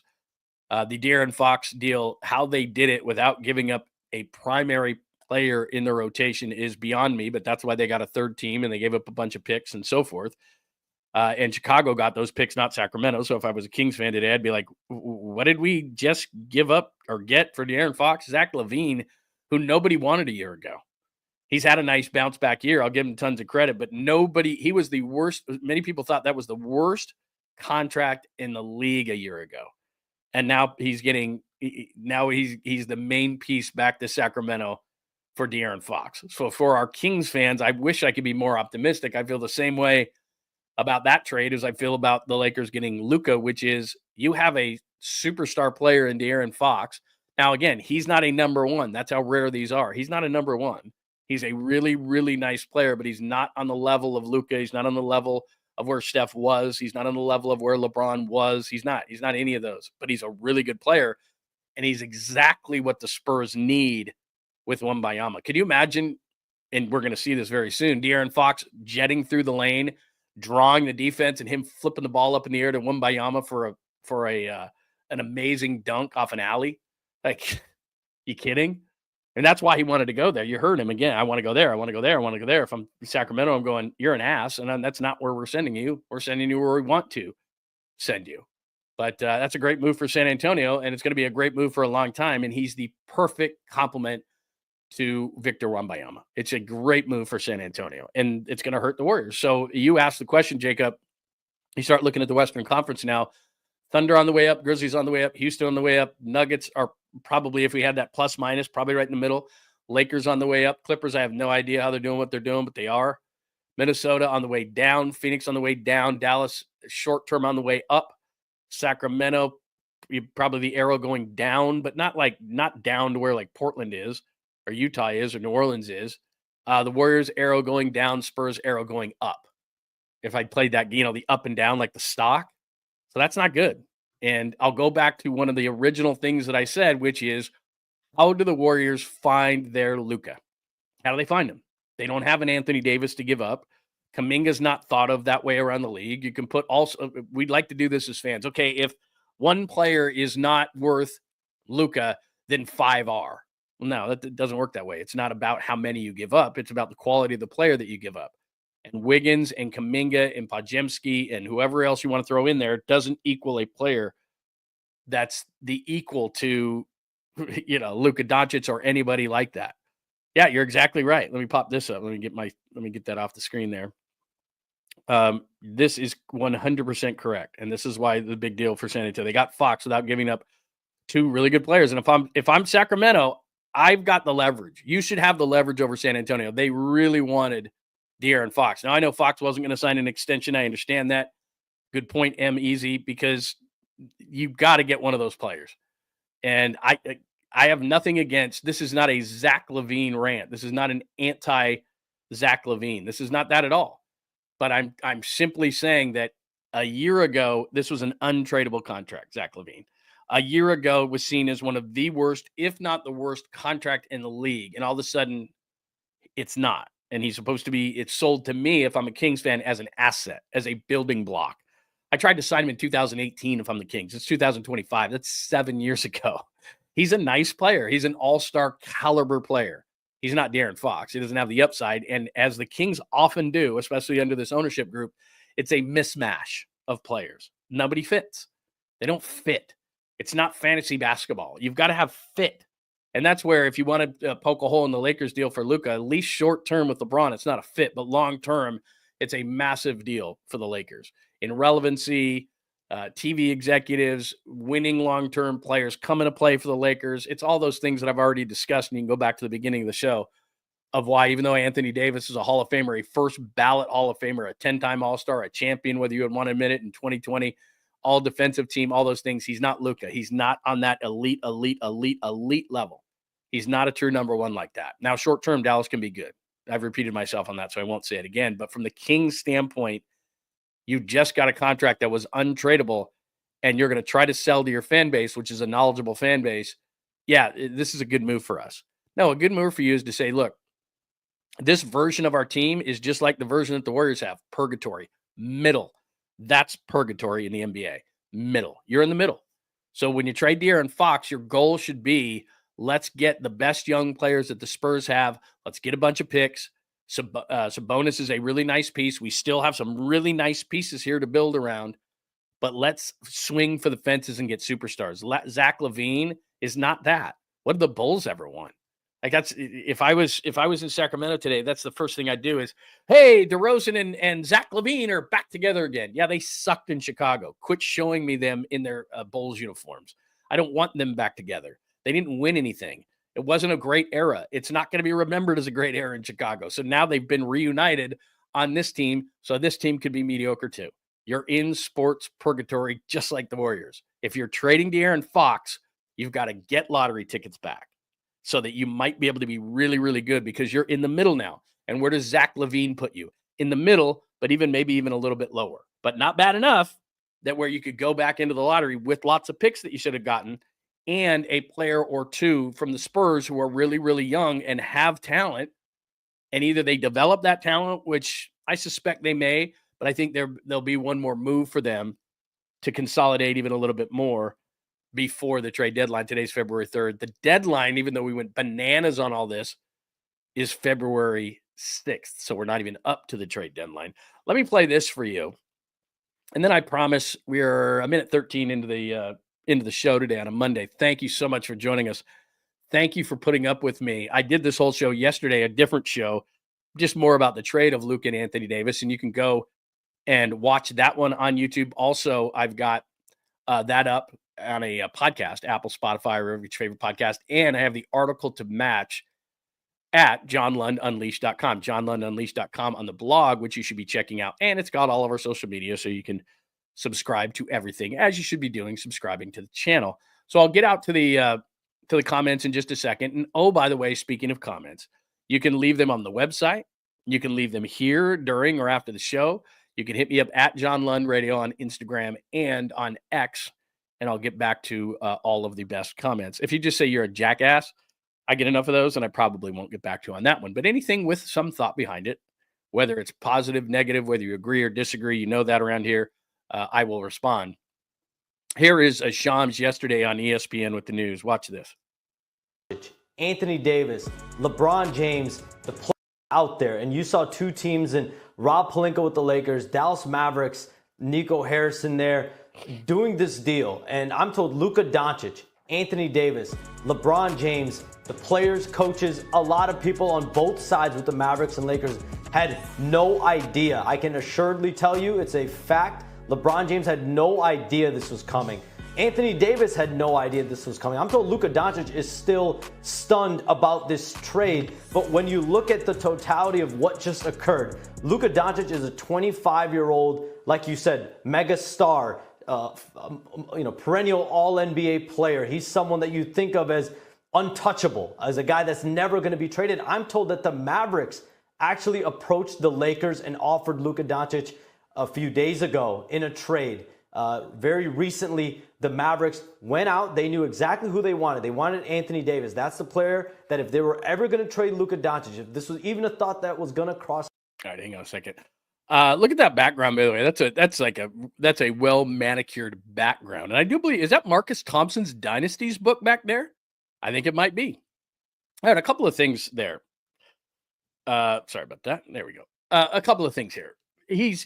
I know what he's being told, and I understand how the game is done with insiders, but first and foremost, a few things he said that are like, what? If LeBron James didn't know about the deal, that's bad news for LeBron James, because LeBron James is the general manager of the Warriors more than Rob Pelinka is, and this tells you again, and this was done at the ownership level, not at the local level, so anybody who says that Rob Pelinka and Nico Harrison were having coffee and hatched this whole thing, it's just not accurate. This is a brand new owner for the Warriors, for the Mavericks in the Adelson group, getting fleeced because they've only owned this team since 2023 of December and don't realize how important number one players, not only in Dallas where football rules is so important, but in the rest of the NBA where they just put themselves out of relevancy and put the Lakers on your television set on national TV now with the new NBC deal, probably 80 times, and other platforms and so on and so forth. I'm slightly exaggerating over the 80, but not by much. And so they've given themselves relevancy for the next 10 to 12 to 15 years, and that's why it's such a bad trade for the Mavericks. Short-term fine, long-term disaster. But the other thing, so LeBron didn't know about the trade. If that is accurate, then they're phasing LeBron James out, and this could be his last year in LA, and do the Warriors say, well, geez, since you've already got two ball-dominant players, we'll give you a boatload for LeBron, and then Curry gets what he wants, and Curry and LeBron will go for it. Now, will that team actually win? Probably not. But you want a seismic trade that can help Steph Curry be a little happier than he is? Maybe that's the one. Maybe you want to puke on that. I totally understand that. But everything should be on the table as far as the Warriors are concerned. And the other thing is, I keep saying this is not done at a GM level. Did Anthony Davis not know? Yeah, you can't tell Anthony Davis. Did Luka not know? Well, Luka didn't seem too unhappy when he left a private plane walking down those stairs and he did the LA thing. He seemed fine with it, and I'm sure that his endorsements will go up and his Q rating will go up and all those things. As great as Luka Doncic is, and as much as you can be a global superstar anywhere now in any sport because of the reach that social media has given everybody. Giannis Antetokounmpo years ago, that's why Kareem Abdul-Jabbar went from the Bucks to the Lakers, because Kareem's like, I can never be a true superstar in Milwaukee. Are you kidding me? Back in the day, he wanted to be on the Lakers. Same thing with Shaq. Shaq's like, I'm in Orlando. Hi, everybody. Orlando's known for Disney World. I'm not staying here. I'm going to LA. So you don't necessarily have to do that, but there still is an element of Luka's in Dallas, Luka's in Texas where football is king, and now he's in LA. There still is that. So that's going to help him immensely. And as I said, it's going to make you vomit. It's going to make you nauseous, and it probably already has, and it hasn't even started. LeBron's not even gone yet. And you're thinking to yourself, hey, you know what? The Lakers are going to be irrelevant in 3, 2, 1. What the? And now all of a sudden it's 10, 12, 15 years. And you got to be like, oh, my God. All the Laker fans are going to invade our arena. When Steph is gone, it's going to go back to the way it was. Remember how nice it was when there wasn't as many? And even if there were a lot, they kind of had their head down like, damn, the Warriors are kicking our ass. Not anymore. They're going to be back in droves with their front runner stuff and their starter jackets and their all that kind of stuff in LA and Kobe jerseys and Luka jerseys and Shaq jerseys. And they're going to be back. They're going to invade everybody's arena again. Just when we thought it was close to the end. Nope. Just starting. It's like a video game and the player that you're playing gets pissed off and hits reset. You're like, bro, come on, man. You're like 90% of the way there. And then somebody hit reset on you on the video game. And you went, we got to start all over. We got to go through this again. Yep. Again and again and again and again. Like I said, from Wilt to Kareem to Magic, they just they just get moves. They make moves. They get trades. People get drunk. They trade with the Lakers. They keep putting that up there through the years, just again and again and again and again. Drives me crazy. All right. Am I done yet? Yeah. Let me check what people are saying. And then we'll get into, we're down at the bottom. I already did the Butler thing if you just joined us. Jimmy Butler, the most toxic player in all the NBA, who you wouldn't want to touch, says, oh, yeah? I don't want to touch you. How about that, Warriors? Oh, yeah? You quit? I'm firing you. I'm fired? I quit. Like, they're just like, what? You're Jimmy. You're toxic Jimmy. Like, you don't say no to us. We say no to you. Nope. Sorry. Don't want to be on the Warriors. I want an extension really, really bad. I've acted like a spoiled child for this entire season because I want an extension, but I don't want an extension with you. Where does that tell you where the Warriors are? Not good. Not good. All right. Take a breath. Oh, it is so wonderful to see everybody over here. Look at this. Skills report. Skills is the best because what he does is he takes this dollar amount that is strange and always gets me thinking, $3.96 from our good friend Skills Report. Where does LAD fell over after learning of the trade? What, you didn't have a dream? Come on, Skills. I'm sure. The word is that Anthony Davis was all cool with it and all that kind of stuff. And I'm thinking to myself, come on, man. He was not cool. He's not cool to go from LA to Texas where football is king. You know, he's not. I mean, short term, again, it's not a horrible move short term. Just long term, he's like, come on, man. I was in LA. Here we go. See, there you go. Pick 11 for Myles Garrett. I don't think Cleveland would do that, but the Luka trade just happened. And I know it's a totally different sport, but now it's like anything could happen. I'd offer more than 11. I mean, let's go over the picks. And believe me, I love the draft. I would trade 11. I would trade 1 and 2 for Myles Garrett. Myles Garrett opposite Nick Bosa. Yes, please. There are certain things, and you want to talk about, and it's different in the NFL. You don't have true ones like that, but you do have true alphas, and Myles Garrett's an alpha. Like Myles Garrett and Nick Bosa, teams are going, oh, God. Now, financially, yeah, that probably doesn't work, but who knows? I mean, I said this last week, the 49ers do as good of a job as anybody in massaging and manipulating the salary cap. They carried over $50 million from last season to this season. Did Parag Marathe and company. Brilliance. So everybody's freaking out over Brock Purdy. I get it. And we're going to have this conversation again and again and again and again and again and again and again. But for them to carry over that kind of money, and I'm not, believe me, and this is, by the way, the best way to change the topic because I get to these. And I get to everybody, but I definitely get to these. But I'd do that in a heartbeat. And I'd give up 2. Cleveland wouldn't do that. But it depends on where Cleveland is. I mean, Cleveland is a hot mess. Hot mess. Jazz man, you're right. Reverend Adelson asked Mark Davis for advice. Yeah, look, you know, when we have these, I'm glad that you're all here today because every day. But what it does is it sends me on these interesting tangents to me. Remember a couple of weeks ago, I say this all the time. It's kind of there are certain things about the show that are kind of baseline parts of the show. And this will never change, which is bad ownership, bad leadership in any walk of life, business, personal, whatever the case may be. You just can't avoid it. So if you're a bad team, just look to the ownership. And that's just what it is. Look to the ownership group. Whether you're good, whether you're bad, it starts at the top. The Raiders will never be good with Mark Davis. That's just how it is. I like Pete Carroll, and I think he's a really good coach, and I think he could change the culture of the Raiders. But Mark Davis is always going to screw something up, and it's the same thing. Mark Cuban would never have made this trade. He gets the rules. You don't trade anybody like that, and you don't trade anybody like that, too, in the prime of their career, an A1 type of a player, an A+1 player, like Luka Doncic at 25, who's going to get better, to the Lakers. You don't trade them. You don't give up relevancy, not only in your own market. As I said, Dallas is not relevant in its own market now because football is king. Give me a spring game in any college. Give me high school football on a Friday night. Give me the Cowboys. Give me the Texans. Give me anybody. Give me anything. And then the Mavericks are down here. When they have Luka, when they have Dirk, when they win championships, when they win 67 games. I was there. And then now it's like, the who? Yeah, the Mavericks. They play back. You know, the Cuban used to own them. Not familiar. But now the Cowboys, you want to talk about that? Texas A&M, you want to talk about that? Texas, you want to talk about that? TCU, you want to talk about that? Oklahoma, want to talk about that? Like, they're all over that. It's just, you don't get it, lady. You don't get what you just did. Not to you did it to the rest of the league. You did it to your state. You did it to your city. Cuban got it. And whoever did make this first call, maybe it was the Mavericks.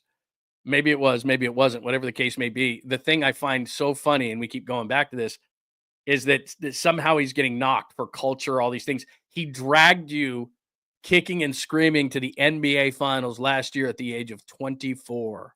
You had a LeBron Cavs roster, and you got to the finals. Yeah, we can't have that guy around. What are you kidding? Ridiculous. All right, let's do a little bit of NFL stuff. It is Super Bowl 59 week.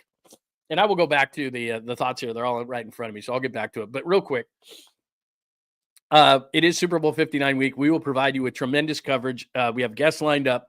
We have a daily starting tomorrow because I knew it would be NBA heavy today with these trades and everything coming up. And if anything breaks, certainly we will do that. Is anything broken today? Now that I mentioned it, because I'm not even looking at Twitter/X right now or wherever you want to find your breaking news. And I want to make sure that nothing is breaking here. And by the way, we are on X. We are on Instagram as well. But let me just double check because yesterday was so bananas that I'm not even looking to see if there's any more trades today. I just want to make sure. Okay, we're good.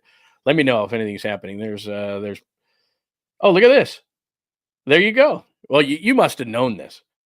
Okay, we're gonna put blah blah blah blah blah blah blah blah. Myles Garrett requests a trade from Cleveland. Hold on a second. Hang on. I know we have double audio going. The 49ers. Ooh, hang on a minute. I'm going to take a picture of this. No, you hear Adam Schefter in the background. You're like, what in the what? So I'm going to put this up on the screen, okay? Hang on just a second. Talk amongst yourselves. The reason you brought up. See, you got to tell me these things, but you did tell me these things, and I wouldn't say I ignored you, but Myles Garrett has requested a trade. All right, let's shift. Because that's more fun to talk about. Because being pissed off about the Luka trade and pissed off about the De'Aaron Fox trade is not really doing anything for us, is it? Let's go to let me pop this on the screen for you. This news that Myles Garrett wants a trade from the Cleveland Browns. Who wouldn't? Let's see here. I'm going to put this on the screen so we can talk about it and flip our discussion back to the NFL. Hopefully this will pop up real quick here. Hang on one second. I don't mean to keep you waiting. You like talking in the chat anyway, sometimes more than listening to me, and I completely understand that. Come on, man. Where is it? I got to find it on my screen here. So I download these things, and then they are supposed to pop up on my screen, but I have so many pictures today. Oh, there it is. Okay, let's pop this up and discuss. Because you don't want to see my ugly face. So on Pat McAfee just now, which I'm sure is the reason that you brought up could we trade for Myles Garrett? He has asked for a trade officially from the Cleveland Browns. And the reason why this is interesting, and we'll delve deeper into this tomorrow. I'm going to do a deep dive into this, maybe make this the story of the day since I did so much on Luka and Anthony Davis yesterday. Maybe I make this the story of the day and post this later. Myles Garrett requested trade from Cleveland. That's, of course, Pat McAfee on the left. And there is Adam Schefter, the rumor monger, on the right. So teams who can absorb his deal. The Patriots could. Here's the thing about Myles Garrett. He's not going to approve a trade. It's kind of like what we're talking about with Jimmy Butler. And if you're good versus if you're not good, Myles Garrett's just not going to go anywhere. Players today have more and more leverage. I understand what you're thinking in your head is, well, we'll just go wherever we trade him. That's not how it works. So what's going to happen here is you're going to try to marry the best deal you can get with a team that has cap space, with a team that is going to give Cleveland as close to value as they can. But again, another, what would I call it? Another thing, another basis conversation, another thing that we talk about on this show all the time is if you get the best player in a trade, you win said trade. I don't know, 90% of the time. It's a show philosophy. I don't know why I couldn't think of that term or word. It's a show philosophy. You get the best player in the trade. San Antonio gets De'Aaron Fox. The Lakers get Luka Doncic, even though it was Anthony Davis was really good. If you get the best player, you win 90% of trades. So he's not going to New England because he'll say no. He's not going to the Raiders because he'll say no. Washington would be a team he might look at, especially given the fact that, remember, Chase Young and Montez Sweat were traded from the Commandos last year, so they need edge help there. That scares me. Washington could be a team. Arizona, I don't see it. Chicago, I could see it. They could like them. The Chargers, Mac's a free agent across from Bosa. I don't know that they would spend it. Minnesota's got good edge rushers. It would scare the hell out of me if the Lions got him across from Aiden Hutchinson, who would be healthy next year. I could see him wanting to go there because think about it from a Myles Garrett perspective. Okay, Cleveland wants what Cleveland wants. You got to have cap space, but also Myles Garrett is going to want to go there. So Washington's an up-and-coming team, could use edge help. I'm doing this off the top of my head, so hopefully we're making some sense. Lions have money. They need edge help. 49ers need every help. But if you we've talked about this a ton. Yeah, I'd like interior defensive line help if I'm the 49ers. There's no question about it. But if I get Myles Garrett across from Nick Bosa, I've got two great edge setters, and I've got two great pass rushers. And that means the inside doesn't have to be as good because they're never going to get double teamed. They have to double me on the outside, and they have to decide, what side am I putting the tight end on? You can't run max protect all the time. So the 49ers getting Myles Garrett would be massive. Here's the problem, and it's the same problem, but not to the extent of the Warriors' problem. Jimmy Butler, Mr. Toxicity, just said, yeah, I'm not interested in your money, even though I want money. I'm not interested in your money because you're going the wrong way. After the season that the 49ers just had at 6-11, does Myles Garrett say, Lions more appealing, Washington more appealing, just on the very fact that Washington and Detroit are ascending teams and the 49ers may not be? Now, look, the 49ers are not where the Warriors are. The Warriors, as I tell you time and time again, are in sports purgatory. In the middle is where you don't want to be. You do not want to be in the middle. And that's exactly where they are, sports purgatory. So as you can see there, if you're just joining us, there's Adam Schefter, there's Pat McAfee. Myles Garrett requests a trade from Cleveland. And that's cap space, and it's brought up there because who can afford Myles Garrett? Where does Myles Garrett want to go, and what can Cleveland get? Those are the three factors. In order, it's where Myles Garrett wants to go. 2, it's cap space. 3, it's what Cleveland can get back. So it's just the way it is. Players have power. So just in looking at the first column, Washington and Detroit might be more desirable to him, although the 49ers would still be desirable. They're not like the Warriors are right now, clearly going downhill. No Tennessee, maybe the Bengals, although they're going the wrong way. Trey Hendrickson, I think, is a free agent. Maybe he's got one more year. Giants, maybe he wants to be in a big market. I don't know, but they've already got Burns and Thibodeau on that team, so I don't think that's going to happen. Packers are interesting. Does he want to be Reggie White and play in Green Bay in the prime of his career? I'm going to say no, but I could be wrong. Steelers run a 3-4. I don't think he would really want to be in that situation. Does he want to be an outside linebacker? Probably not. The Rams, everybody seems to want to go to LA. Do they need edge help? They've got a bunch of young players. Now, if I'm Cleveland, I would circle the Rams because give me Jared Verse, who's a cheaper version. He's not Myles Garrett, but he's a cheaper version. I don't think LA would do that. They've got cap space, but I don't think LA would do that. If I'm Cleveland, okay, you want to trade, you want Myles Garrett? I want Jared Verse. And I want Fisk, or I want Jared Verse in a first-round pick, or Jared Verse in a second and a third-round pick, something like that. Like if I'm Cleveland, seeing we're just kind of doing this off the top of our head. If I'm Cleveland, I want to circle LA because I think that I can get a young defensive lineman or two and a pick. So that makes a lot of sense to me. I don't know what Detroit would give up, just a pick, but it's the end of the first round. Washington, a pick, but it's the end of the first round. Niners at 11, and this is what somebody brought up a little earlier. Niners appealing to the Browns with the 11th overall pick of the draft, which is probably the best the Browns could do. But Myles Garrett would have to want to go to the 49ers. Third row down there, the Eagles. They've got money, but they've got a bunch of young players. Again, if I'm Cleveland, I'll take Jalen Carter. They wouldn't do that deal. But I'd take some of the young defensive linemen, Nolan Smith, somebody like that from the Eagles. That would be scary as hell if you put Myles Garrett on the Eagles. Panthers, no. Jets, no. Kansas City, no.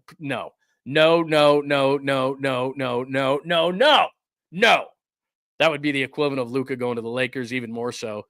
I could see him wanting to go to Kansas City, and they can manipulate that number of 15. But again, if you're Cleveland, it's like that's end of the first round pick. Ravens, I could see them interested. Bucks, I could see them interested. But now you're getting into teams with no cap space. No for the Texans. No, all that whole final row, including Seattle and Cleveland. And one of the reasons why Cleveland would probably move them is because look at that -27. that final row, nobody's going to get. And really the Ravens and the Bucks at the end of that probably couldn't do it either, even though you can manipulate that whole thing.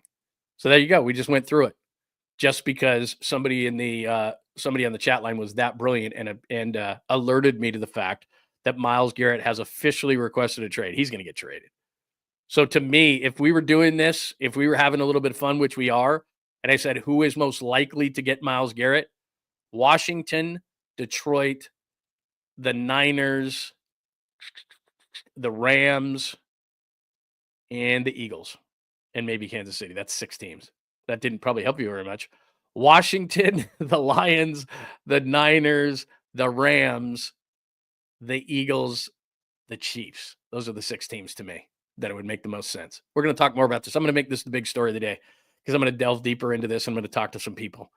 But I appreciate you taking me off the whole Luka thing. There you go. I'm going to take this off the screen in 3, 2, 1. What did you think of that? What did you think of my logic or illogical thought? And what do you think of Myles Garrett? Somebody look up Myles Garrett's contract. I just got that big thing on the screen real fast. Let me look at it real quick. Hang on. I asked you to do it, and it's right here. I mean, come on, lazy ass Lund. Let's go. Myles Garrett contract. Let's see what we got here.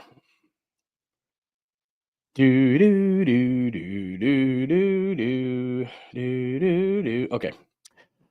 This is why he has leverage, because he wants money is what he wants. He is underpaid by the values of the league right now. So he's 30.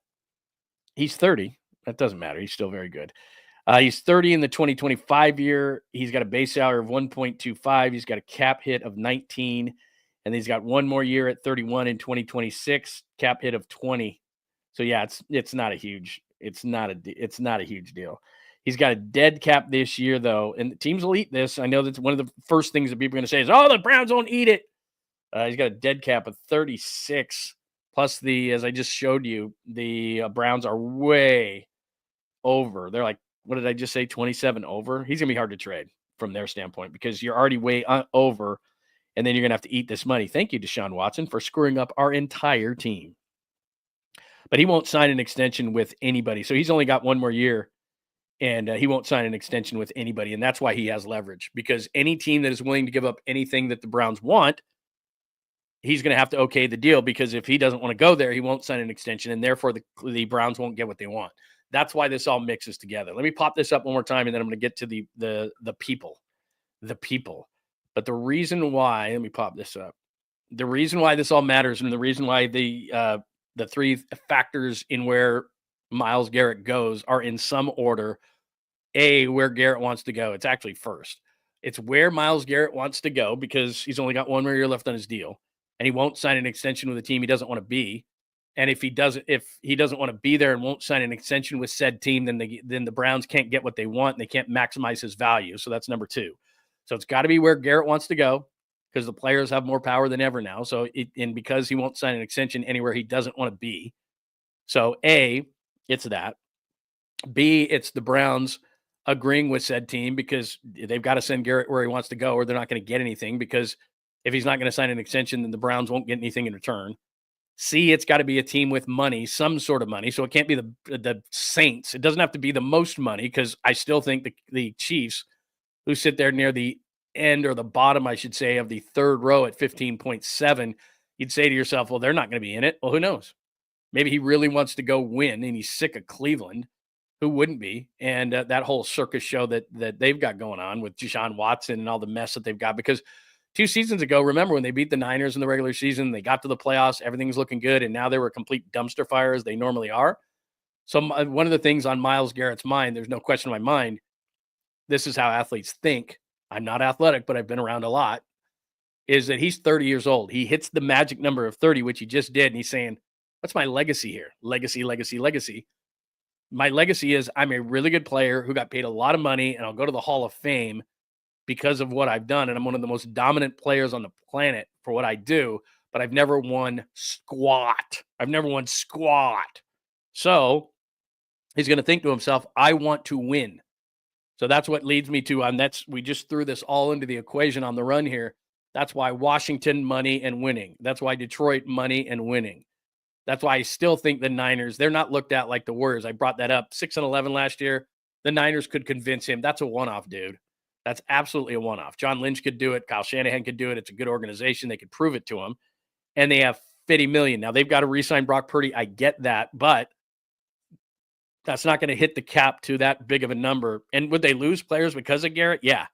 But if you want to get, that defense is really, really good that the 49ers have. I guess Robert Saleh was really good to bring him back. Yeah, that and Myles Garrett opposite Nick Bosa. That's big, which makes everybody better. That's we talk about complementary football. How about complementing Nick Bosa finally with someone opposite him? How about you don't need as many good defensive tackles to dominate because Myles Garrett is going to allow it so that you're singled inside every single play. And he's a 3-down guy. There's no, Leonard Floyd comes in on 3rd down. You could still have Leonard Floyd on this team. You bring Myles Garrett on the inside on passing downs and have Myles Garrett, Nick Bosa, and Leonard Floyd. Yes, please. So Washington money and winning. Detroit money and winning. Niners, I'm going to put in their money and winning. LA money and winning and exposure. Eagles money and winning. Less money, but still, Kansas City could do it. So, yeah, to me, those are the teams. Those are the teams that would be in on a Myles Garrett deal. And it would be Myles Garrett because he won't sign long-term unless you appease him. The Browns getting as much as they can because they do appease Myles Garrett. You got to have some money. And I think the clock turned to the magical 30 when everybody in sports starts to say, man, I am moral. There is morality, I should say, moral. There is morality, and I'm going to at some point not be able to play this game, and 30 smacks you in the face. It does. So they're looking at this. He's looking at this going, great. I'm going to go to the Hall of Fame. I'm going to be in this, this bust, and it's going to be great. And I'm going to have all these sacks, and I'm going to have all this money in my bank account, but I'm going to have nothing. I'm not going to be among the greatest. And this is where a guy who's this good thinks. I'm not amongst the greatest because I never won squat. Say it with me. I never won anything. So now he's starting to think that way. Makes a lot of sense. Boy, we just analyzed the hell out of that, and it just happened. We're good. We're good. All right. Now go ahead and punch holes in it. Let's see. What does everybody think of this whole thing? See, the thing is, I'm thinking about this because of Luka. This all has to do with Luka. I was like, well, they could never re-sign him. Well, Luka just got traded to the Lakers. The Niners could trade for Myles Garrett. I mean, come on, man. Not enough cap. Maybe. I mean, believe me, man. I know that Brock's going to get paid a lot of money, but they could fit him in. They could figure out a way. Niners are good at it. You're going to lose guys. There's no doubt. And they're going to lose guys anyway. And you're going to lose more. But to me, putting somebody opposite Bosa, like I want an interior defensive lineman, but putting somebody opposite Bosa that's this good, you're not going to see the double teams. You're not going to see all the tight ends. You're not going to see the chips. Guys inside are going to be singled. Myles Garrett can go inside on passing downs. You put Leonard Floyd outside of him. There's no doubt. There's no doubt that would be a great move. And that's not just Fantasyland stuff.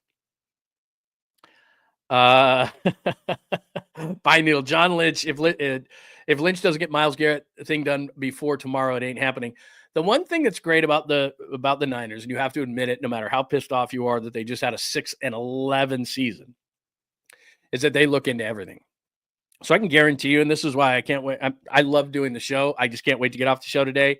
Not because I don't love you dearly and deeply, but because I can't wait to start texting and calling and saying, okay, what's going on? Because I will guarantee you this without having texted anyone or called anyone, the Niners will be in on it.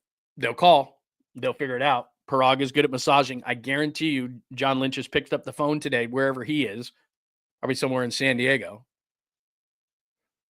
Sorry, I was going to sneeze. I don't know if it's passed.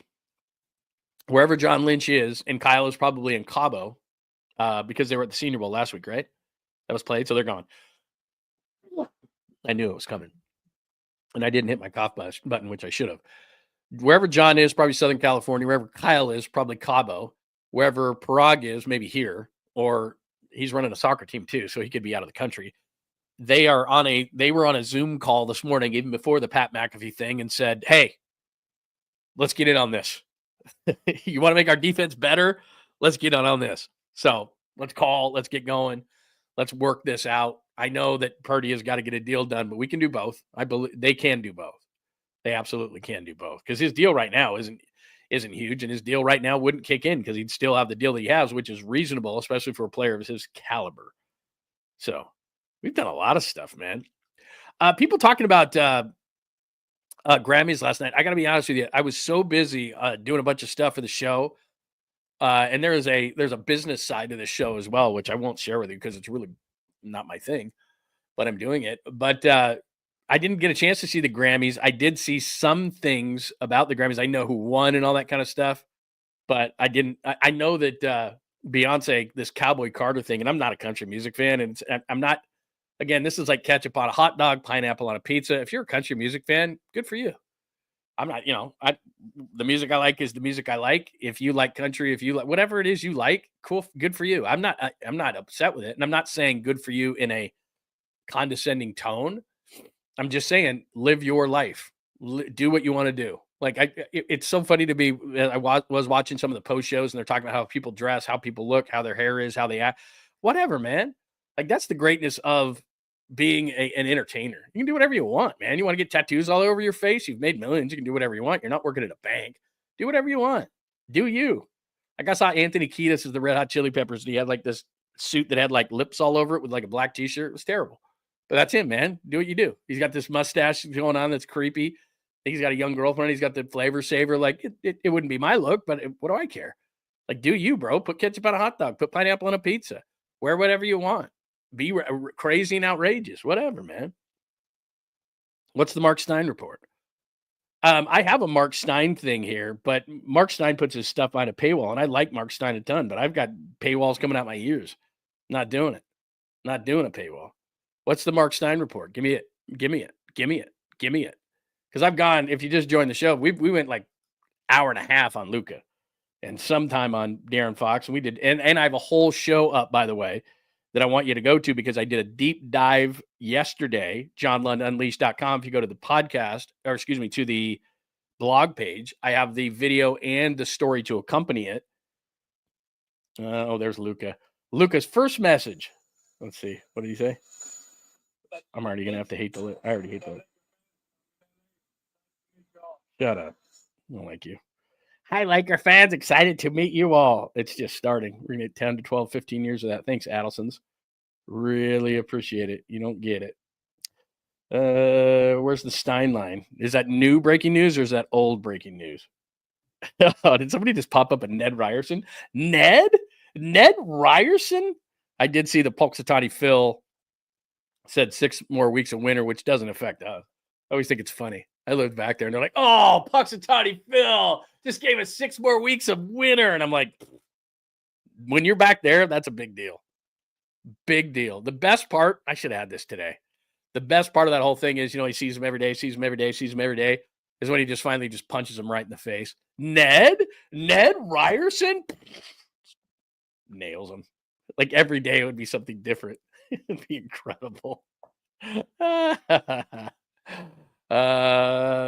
So what's the Mark Stein report? Is that new or was that all from last night, Elevated Minds? Because you got the emergencies there. So I'm assuming that something happened because we just did an emergency. We just did a thing on Myles Garrett needs to come to the 49ers. Yeah, I got to be honest with you. Again, I'm not judging people. You can country Carter your head off. I'm not KD and Braun Warriors. Let's see it. I told you, LeBron doesn't fit with the Lakers with Luka. They didn't even tell him the trade was happening, and he's the GM. Like they're like, dude, we're moving on. It's like when you know that the other girlfriend is there, and you're like, well, I guess I'm out. Like you're the wife of 20 years. Actually, he hasn't been with the Lakers for 20 years. You know what I'm saying? Like Luka's the new blood in town. It's over. Like it's over. And this is it for him. So, this is what I was looking at. Like I said, I'm not a country. You can do whatever you want. Everybody is buying her S. Everybody. I mean, my gosh, man. Like I saw her. Where did she perform? Not the Super Bowl. Where did she perform? Somewhere. It was a big deal. I mean, it's like she did it. She probably said, you know what? I'm just going to do this for the hell of it. Watch this. She probably said it to Jay-Z. Watch this. I'm going to go country, and I'll win everything in country too. And she did. She just went country and decided, watch this. How hard can it be? I lost my truck and I'm drinking. I don't know. I'm sure she doesn't sound like that, but I'm sure she's just like, I can write country songs in my sleep. Are you kidding me? I'm going to win everything. I'm going to win all the Grammys. And I'm just going to write sad country songs. I was drinking, my dog died, my Ford broke down on the side of the road in the desert, but I loved her anyway. Like, whatever. Just made that up. It's a hit. That's a hit single right there. Is that what she did? She just wrote sad country songs, or no? They probably had a good beat and everything to them, right? I didn't watch. I haven't heard any. I haven't heard anything that she's done, but country songs cannot be that hard. Actually, they've evolved past that. What am I thinking? I'm the ketchup and pineapple guy. That's what I mean. Hurleyburg, live your life, bro. If a pizza's sitting there, this is where I would say that people who say no pineapple on pizza are flat out liars. You know how it is when you go into your office. We're at the random part of the show at the bottom here, and I haven't even talked about Super Bowl 59 week. So I'll go back through the chalkboard in just a second. The random portion of the show. Let's say that there's a bunch of pizzas. We've all been there, and you're at your place of work, which I don't have one of those. But if you have a place of work and it's got all these pizza boxes, and you open them up, and there's one left, and it's got pineapple and Canadian bacon on it, you're gonna have some of it. Because pizza's pizza, and you got to eat it. Now, maybe you'll pick the pineapple off. I don't know. Maybe you will. But I'm just saying, like, you're probably going to eat it, aren't you? You're probably going to have it. But again, no, I didn't see all this stuff, but she did. She went. She won a bunch of stuff, man. What are you talking about? She did, didn't she? I didn't know that. I wait a minute. I lived back there. The New Jersey Groundhog is more accurate. He says spring. Like I said, we don't have to worry about it here. I mean, we're getting a bunch of rain, and it sucks. And I've had it. Like all weekend. Does the weather affect you like it affects me? Because I'm a huge weather guy. I go outside. I love being outside. I love eating outside. I love drinking outside. I love, I don't even mind doing the yard work, mowing the lawn, doing all that stuff. When it rains and when it's gray, and I lived in the Northwest, I lived in the Northwest, part of the country. I lived in Detroit where it's always gray. I lived in Pittsburgh where it's always gray. I'm originally from the West Coast. I can't do it. I can't do the rain and the gray. It's just, ugh. There's no, I mean, it's no accident that that's where the suicidal rate is the highest in Washington, Oregon, because it's just rain. And it's not just pouring rain. It's just like you wake up gray, drizzly. It's depressing. And you want to get outside. It's crazy. Anyway, I'll get off that kind of stuff. Yeah, I'm looking at Mark Stein. I don't see any Steinline stuff. But what I'm saying is, and I said this earlier in the show, and I say a lot of stuff so I can cover my butt and cover my bases. But I would not be surprised for 1 second if the Warriors made a call to the Lakers. And we'll hear this from Brian Windhorst later in the day. Oh, the Warriors have called the Lakers. Well, because they're looking at that going, well, look, you already have your LeBron James for the next 12 to 15 years. So why don't you just trade us the LeBron? Because those two don't fit together. They're both ball dominant players. And this probably, to me, signals the end of LeBron James in LA. Maybe not this year, but if I'm the Lakers or if I'm the Warriors or anybody else in the league, I'm just going to call and check. Just make sure that, like, they're not, where's the real Mark Stein? I'm putting in Mark Stein and I'm getting some sci-fi guy. I don't know. What's Mark Stein saying? Anything I need to know about? All right, let's recap, everybody, shall we? It is episode 49. It is John Lund Unleashed. Thanks for joining us on a Monday. Make sure that you have subscribed to the page and keep your alerts on, because I'll have I'm going to do a deeper dive into Myles Garrett. This is 2 days of Luka talk and how it affects the Warriors and De'Aaron Fox and trade deadline. And it's been really good conversation. I do have a story up and a video to accompany it that I did yesterday, right when this broke, at johnlundunleashed.com, johnlundunleashed.com. So make sure you check that out. But episode 49, Luka and AD, what a number one is. It's what Luka is and what Anthony Davis is not, even though Anthony Davis is a first ballot Hall of Famer. Lakers is on the chalkboard to the right. Lakers is, we're going to have to endure the Lakers just when we thought it was over. Somebody hit reset on the video game, and now Luka Doncic will take over for LeBron James, which is what the Warriors are looking for ever so desperately for when Steph Curry rides off into the sunset. But it just doesn't happen unless you're the Lakers, because this happened with Kareem and Wilt and Kobe and on and on and on. Dumb front offices or owners constantly trade the Lakers these players for pennies on the dollar, and I never understand why. Mavs CYA is Nico Harrison, their general manager, who didn't make this trade. It was the Adelson Group, who clearly doesn't know anything about the way that the NBA works or what a true number one player is. They've owned the Mavericks since December of 2023 and got fleeced. Fox Levine, not Adam Levine, speaking of the Grammys, that is De'Aaron Fox, and that is a great move for the San Antonio Spurs, and it affects the Warriors in that the Spurs are right on the butt of the Warriors, and I don't know that they're done. They didn't even give up any of their best young players, and obviously they're not giving up Wembanyama, but some of those young players, I wouldn't be surprised if they made another move so that they could get even better, but as it is, they might be better than the Warriors with De'Aaron Fox and Victor Wembanyama. The Warriors, one thing I didn't play from the Warriors, and let me play this Steph thing just because I know it's a couple days old, and I think we played it either on Friday or on Saturday's show. We have a Saturday show, by the way, Monday through Friday, 8 a.m. Pacific. Saturdays, we do a 10 a.m. show, so maybe I played it Saturday and not Friday. But how this all affects the Warriors, they're looking for that player to not only extend the window, but now and later, and they're looking for that next generational player, and that's what the Lakers just got, which pisses you off. To me, this opens up the door to the Warriors to just swing for the fences. If I'm Joe Lacob, look, the Lakers just got Luka. They just took you out of the driver's seat for relevancy, especially in the West, for the next 12 to 15 years. Your direction has been defined for you by this trade, as weird as that sounds. Go all in. Go balls out. Now, the problem is you don't have an Anthony Davis. The Warriors don't have an Anthony Davis because everybody's scratching their head today going, well, why can't the Warriors do this? Because they have Jonathan Kuminga and Andrew Wiggins and not Anthony Davis. And you can say those players are great. And in their own right, especially the season Wiggins is having, he's not chopped liver and he's not a bad player, but he's not Anthony Davis. And Anthony Davis isn't Luka Doncic. So you have a problem there in that you don't have the necessary pieces. And we hear this about the Giants all the time. You don't have the necessary pieces. And Jimmy Butler, by the way, told you, I'm the most toxic player in all of the NBA, and I don't want you. Jimmy Butler said to the Warriors, I don't want you. And we've been talking about this over the last week or last few days when this got rekindled. You don't want Jimmy Butler. I did a piece at johnlundunleashed.com, and I did the video and I wrote about it. Check it out, where I said they should only want Jimmy Butler if he's 100% free. In other words, if he gets released. I'm not giving up anything for Jimmy Butler because he makes $50 million. And that conversation starts with Andrew Wiggins, who's better than Jimmy Butler. So I don't want, unless Butler's coming for free and they're paying the freight, I don't want him. And Jimmy Butler got ahead of that and said to the Warriors, I don't want you. Where does that tell you where the Warriors are in the pecking order of players and how they think of the Warriors now? It's the old Warriors. And I don't mean the championship Warriors. I mean the old Warriors before the championships. That's where they are again. They're in 11th place in the West.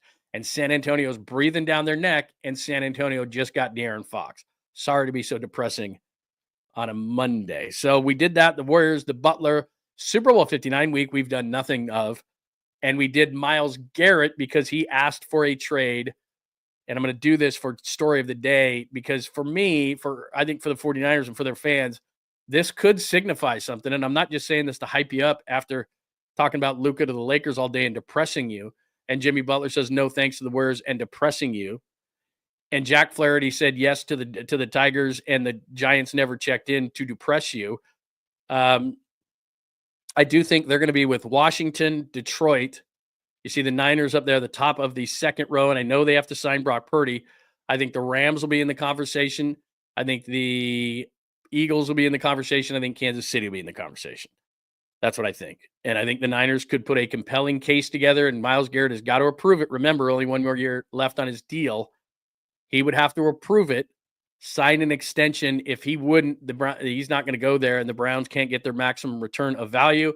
Plus, you got to have money, and it's got to be a desirable place. The Niners do check those boxes despite the fact that they were 6-11. And the other thing I'll say about that is the Niners under John and Kyle are always, I tell you, aggressive, especially in a Super Bowl window like they are. So I know they have to re-sign Brock. I know they have to look at Dre Greenlaw. I know they need interior line help. I know they need interior defensive line help. I understand all those things. But Myles Garrett is different and special.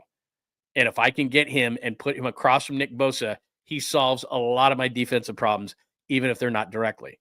Defensive tackle, yeah, you need one of those guys. Myles Garrett makes those guys better. You're not doubling near as much. Garrett and Bosa, you can't double them on every play. And those guys on the inside are going to be one-on-one the entire game. So even though Garrett's going to be playing on the outside and probably on the inside on passing downs, you bring in Leonard Floyd, he would be a massive get along with Robert Saleh. Your defense is fixed with Myles Garrett. I don't care what the other issues are. Somebody brought this up a little bit earlier, by the way, NFL related. Really? That's the best the Raiders could do, huh? If I'm a Raiders fan. I mean, I like the Pete Carroll trade, or excuse me, the Pete Carroll signing as the head coach. I think he's a guy that can absolutely, positively change culture in Vegas. But that guy is your offensive coordinator. The reason why he was so good at Ohio State, and he's no dummy, I'll give him that. Did you see all the offensive talent? There's going to be 3 offensive linemen taken in this year's draft, including, by the way, Jordan Reed put out the latest draft. In fact, watch this. You want to be impressed? Boom. That's the latest mock draft of the 49ers. I keep having to tell them that they're not going to take an offensive lineman at 11. They're going to take Myles Garrett at 11. But Ohio State, my point is, in popping that up there, that's the latest. I think Jordan Reed is the guy who does the mock, or does this mock draft for ESPN. They're not going to take an offensive lineman at 11. And if they do, then I'll apologize. But Chip Kelly had offensive linemen coming out his ears. Jeremiah Smith, that great wide receiver. Another wide receiver that's going to go in the first round. 2 running backs that are going to be really good NFL running backs, and Will Howard, who had a great season as his quarterback. But yeah, let's make sure that Chip Kelly's the offensive coordinator of the Raiders. It was his talent. It was not his play calling, but whatever. Not going to piss me off. Another thing is, and you may not like Jack Flaherty, as we're at the random part of the show here on the chalkboard. Jeff asked, Jack Flaherty back to the Tigers. Remember, we went Tigers, was having a good year. Dodgers signed him, wins a championship, and then he just sat around. Nobody wanted him. And he's on a 235 that includes an opt-out after the first season. And that's so 17 and a half a year, and it's got an opt-out. If you're the Giants, I don't get it, man. You just saved $6 million for Tyler Rogers. So basically, Jack Flaherty is only going to pitch for you for a year because he's going to opt out. So Jack Flaherty is going to cost you $11 million, and he'd be your number 2 starter. Now, you can say all you want about Jack Flaherty. He's a West Coast guy. Had a nice revival last year, had many good years in St. Louis. I'm not saying he's a number 1 starter, but if you told me that he was going to be the number 2 next to Logan Webb, and then Robbie Ray coming off TJ, and Justin Verlander coming off a neck injury at 42, great name. Not so sure he's going to be great. And then my other young pitchers in Harrison and Birdsong, I don't have to freak out and rush those guys still. Let them still mature a little bit. They need to marinate a little bit longer. Jack Flaherty would have been perfect. Would have been a 1-year deal, $17 million. You saved $6 million by dumping Rogers of his 12. So you saved 6. You sent money, so you would have saved 6. So Jack Flaherty would have pitched for you for essentially $11 million, and you're far under the tax, which is not prohibitive. As I've said a million times, it's not like the NBA. So we'll see what Jack Flaherty does, but just put a pin in that one because there wasn't a lot out there. I understand that. Max Scherzer went to the Blue Jays. He was never going to come here. They signed one old guy who used to pitch for the Tigers. That's fine. I don't have an issue with it, but they are short. Robbie Ray being the number 2 starter or Justin Verlander being the number 2 starter ain't going to hack it. Not in this division. And Larry Bear can say all he wants about, we're not looking at the Dodgers. You got to look at somebody, because if you're not looking at the Dodgers, then you're looking at about 10 teams that you're going to have to compete with for the wild card. That guy would have helped. In a park where pitching wins. I don't get it. I don't get it. You may hate that guy. They may have some analytics that shows that he's not good or whatever the case may be. Whatever, man. That to me is head scratching at the best. So there, I threw a bunch of stuff out at you. Can I throw one more thing at you that's not is random? One more random thing. Is everybody watching Severance, by the way? I don't want to ruin anything if you're not watching it, but it's such a wild show. And I'm watching it, my wife and I are just on the edge of our seat. And I don't know, do you like when these channels, Netflix and all these different channels, Apple TV, when they just vomit out the whole season so you can just over one weekend, especially when it's raining like it is in the Bay Area right now, where you can just watch the whole thing and then you're done? Because that's what I like. And Severance comes out every Friday, and we're like, and it's a great show. At first, you're like, what in the what? Somebody had to be on some serious acid or mushrooms or a combination of things to write this show, because it's wild. Like, I'm not going to tell you about it because a lot of people will grab stuff later and be like, what? And this whole thing, Severance star Zach Cherry explains that awkward visitation playing Audi Dillon in his Door Factory doppelganger. So I'm not giving away too much in that whole thing if you haven't watched it yet, but it's a great show. Just get through the first couple episodes, because the first couple episodes you're going, the hell's going on? What is this? And then after a while you start to get it, but then you start to not get it, and that's the best part of the show. Great show. At least I think so. You could hate it. That's fine. Anything else I missed today? Myles Garrett, I put that up there. Mock draft. They love to give Niners offensive linemen. Jack Flaherty I gave you at the last minute. Chip Kelly. Man, if I'm a Raiders fan, I'd be pissed. I think that's it. We went over a ton with Luka. Before we get out of here, a couple of quick things. And by the way, I'll go back out to the lines too to make sure we didn't miss anybody with some great thoughts. But let me just share the screen one last time with you and show you the piece. This is yesterday. So if you didn't get enough Luka today, or maybe you joined the show late, this was yesterday's video and piece I wrote at johnlundunleashed.com. Maverick gift Lakers a new era post LeBron with Luka Doncic trade. That's the big part of the story. It was like, well, Davis isn't bad. Of course he's not. He's a Hall of Famer. But it's what they just gave the Lakers for the next 12 to 15 years. And you can see Steph in the corner going, man, what are you kidding? LA Lucas. So go ahead and check that piece out. That's on the blog part. So if you go to johnlundunleashed.com, you'll see all the blogs and all those kind of things. You'll see that the A-list guys that I gave and everything like that. So check out that piece. And like I do with all these, I do a video around the story. So that's called being a multimedia superstar. johnlundunleashed.com. Make sure that you check that out. And I've got all that. So you can see at the top there's all the social media. So you don't have to remember all these ones I give you, whether it's John Lund Unleashed, John Lund, or at John Lund Radio, any of those things. And all you got to do is you go there and you can check everything out. So make sure that you check everything out there. All right. I think that is it. Let me go one more swoop to what everybody's talking about today. We need to cheer John up. Everybody start drinking. I'm in a great mood. I'm not mad about the Luka thing. I just get mad when people don't understand how sports works and how organizations and how business. The Adelson Group just gave the Lakers an extension for 12 or 15 years on the annoyance that LeBron James is. I mean, that's just what they did. And you don't trade people to the Lakers. And that's what I think is so funny is a lot of people were coming out and going, how could Mark Cuban do this? They forget he owns 27% of the team. The Adelsons did this, and it's out of pure inexperience. They got it. They make a ton of money, but they're in Vegas. They don't know Dallas. They don't know the NBA. They don't know the pecking order. And the Lakers just took advantage of it. I mean, that's just what they did.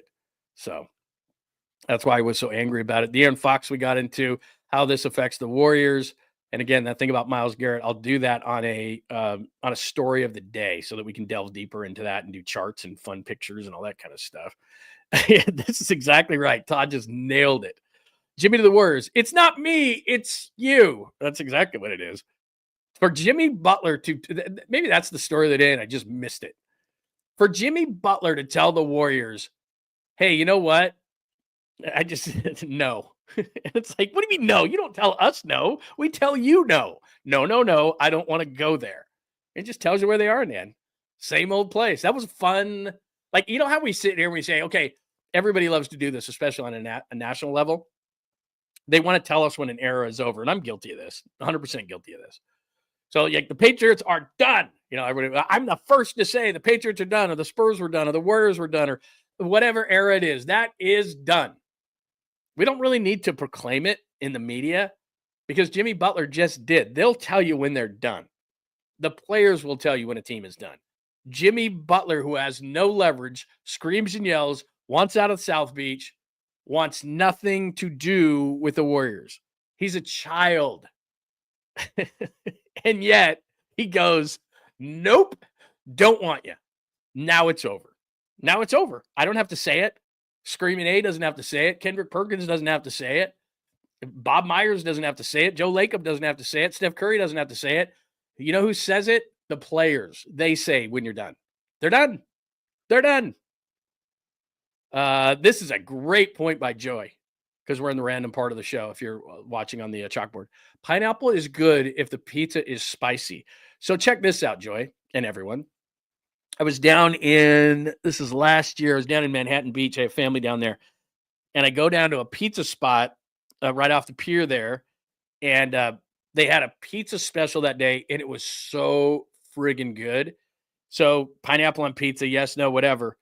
But it was a spicy tomato sauce with Canadian bacon, like crispy bacon, and Canadian bacon, because we do it better than the Canadians, and pineapple and sliced fresh jalapeno. So they get it out of the oven, and they put the cold, fresh pineapple and the cold, fresh jalapeno on with the bacon and the Canadian bacon. I think you would reconsider. And it has spicy tomato sauce to it. And it was like their special pizza of the day that day, and had like a, I wouldn't call it a Sicilian crust, but it was nice, crispy. Oh, it was so good. So good. And I'm not a huge beer guy, as you know. I'd rather have cocktails than beer, but I probably sucked down 3 beers with it, like a light, like a lager kind of a thing. So good, because it was spicy. You wanted like a crispy, cold, clean beer. It was so good. So good. I don't know if you wanted to know that. And it is 10:22 after all, so we could start talking about that. That was a great point by Todd. It's not me, it's you. You're done. I never thought about that. It's true. Players will tell you when your era is finished, and Jimmy Butler, unfortunately, just told us. It's not me. It's not Screaming A. It's not Perkins. It's not this guy. It's not that guy. It's not Charles. It's not Shaq. It's not Kenny. It's not Ernie. It's not anybody. It's the players telling you. And Jimmy Butler just told you, I am the most toxic player, and no one will touch me with a 25-foot pole. But I don't want you. You're going in the wrong direction. Wow. Glad you brought that up, Todd. Tomorrow, there's a big meeting. That's all I'm going to tell you. That's all I'm going to tell you. Let's see. I probably shouldn't even have said that, because that person who's running the meeting every once in a while pops in here and I see him. So that's probably a bad thing I just did. Maybe this week I'll tell you. I don't know, because see, I already screwed up. You already popped it up there, and you already suckered me into doing it. I'm not mad at you, Todd. I'm not at all. But you will hear something this week. You will hear something this week. I'm very confident in that. You are 100% right. Mavs owners care about casinos, not basketball. Ding, ding, ding, ding. Tell them what he's won, Johnny. They're in Vegas. They're not in Dallas. And they're going to find out really quick when there's, even though it's Anthony Davis, a half-empty arena. What happened? They love football. They love Lukas and Dirks and football. That's what they love. That's what they love. Why does John only show fat guys? Do I only show fat guys? Hello, John. No, I don't only show fat guys. I show guys all the time. What else do we have here? Yeah, the Giants thing pisses me off. I got to be honest. It's not a big story today, and it was kind of the end of the show type of a thing. But whatever you think of Jack Flaherty, he had a great year last year. He's worth $17 million. $17 million? Well, you just saved $6 million, so you're talking about $11 million. That would have been less than what you would have paid Rodgers to be on the team, and he's a number 2 starter on this team. Do you know that Robbie Ray's going to bounce back from TJ? Do you know that Verlander's neck and being 42? Do you know Harrison? Do you know Birdsong? All 4 of those guys are major question marks. And you got Logan Webb. Flaherty would have helped a lot. And you know what? If Harrison's great this year and Birdsong's great this year and Verlander's great this year and Ray's great this year, I will, today's February 3rd at 10:24 a.m., I will say I was wrong. I have no problem. That's one of the differences in this show versus others. I'll tell you. I mean, I have an opinion on things, but if I'm stupidly wrong or even a little wrong, I'll tell you I was. I will. I'll just come on and go, man, I was stupid. I was wrong. You have through my career, I've had a million thoughts and told them. And if I'm wrong, I'm wrong. I don't know a problem. I'm not going to spin it like, well, I said if this. It's like, look, I said what I said. I was wrong. Put me in, freezing cold takes. I don't care. But they don't have enough. They don't have enough. And you can say all you want, Larry Bear, about we don't care what the Dodgers are doing. Well, if you don't care what the Dodgers are doing, then you're a wild card team. You start the season only looking for a wild card and not trying to win your division. Then you're not competing just with the Dodgers now. You're competing with 10 or 12 teams for the wild card. So you're still not good enough. I mean, look, and here's the other thing too. I like Robbie Ray. He's older. Even though throw Tommy John away, he's still older. There's questions. I like Justin Verlander, the guy and the name and the girlfriend, or I guess the wife. But at 42, coming off a neck injury, am I making him my number 2 starter? It looks like they are. Or Robbie Ray, one of those two. And then they're relying on young guys again.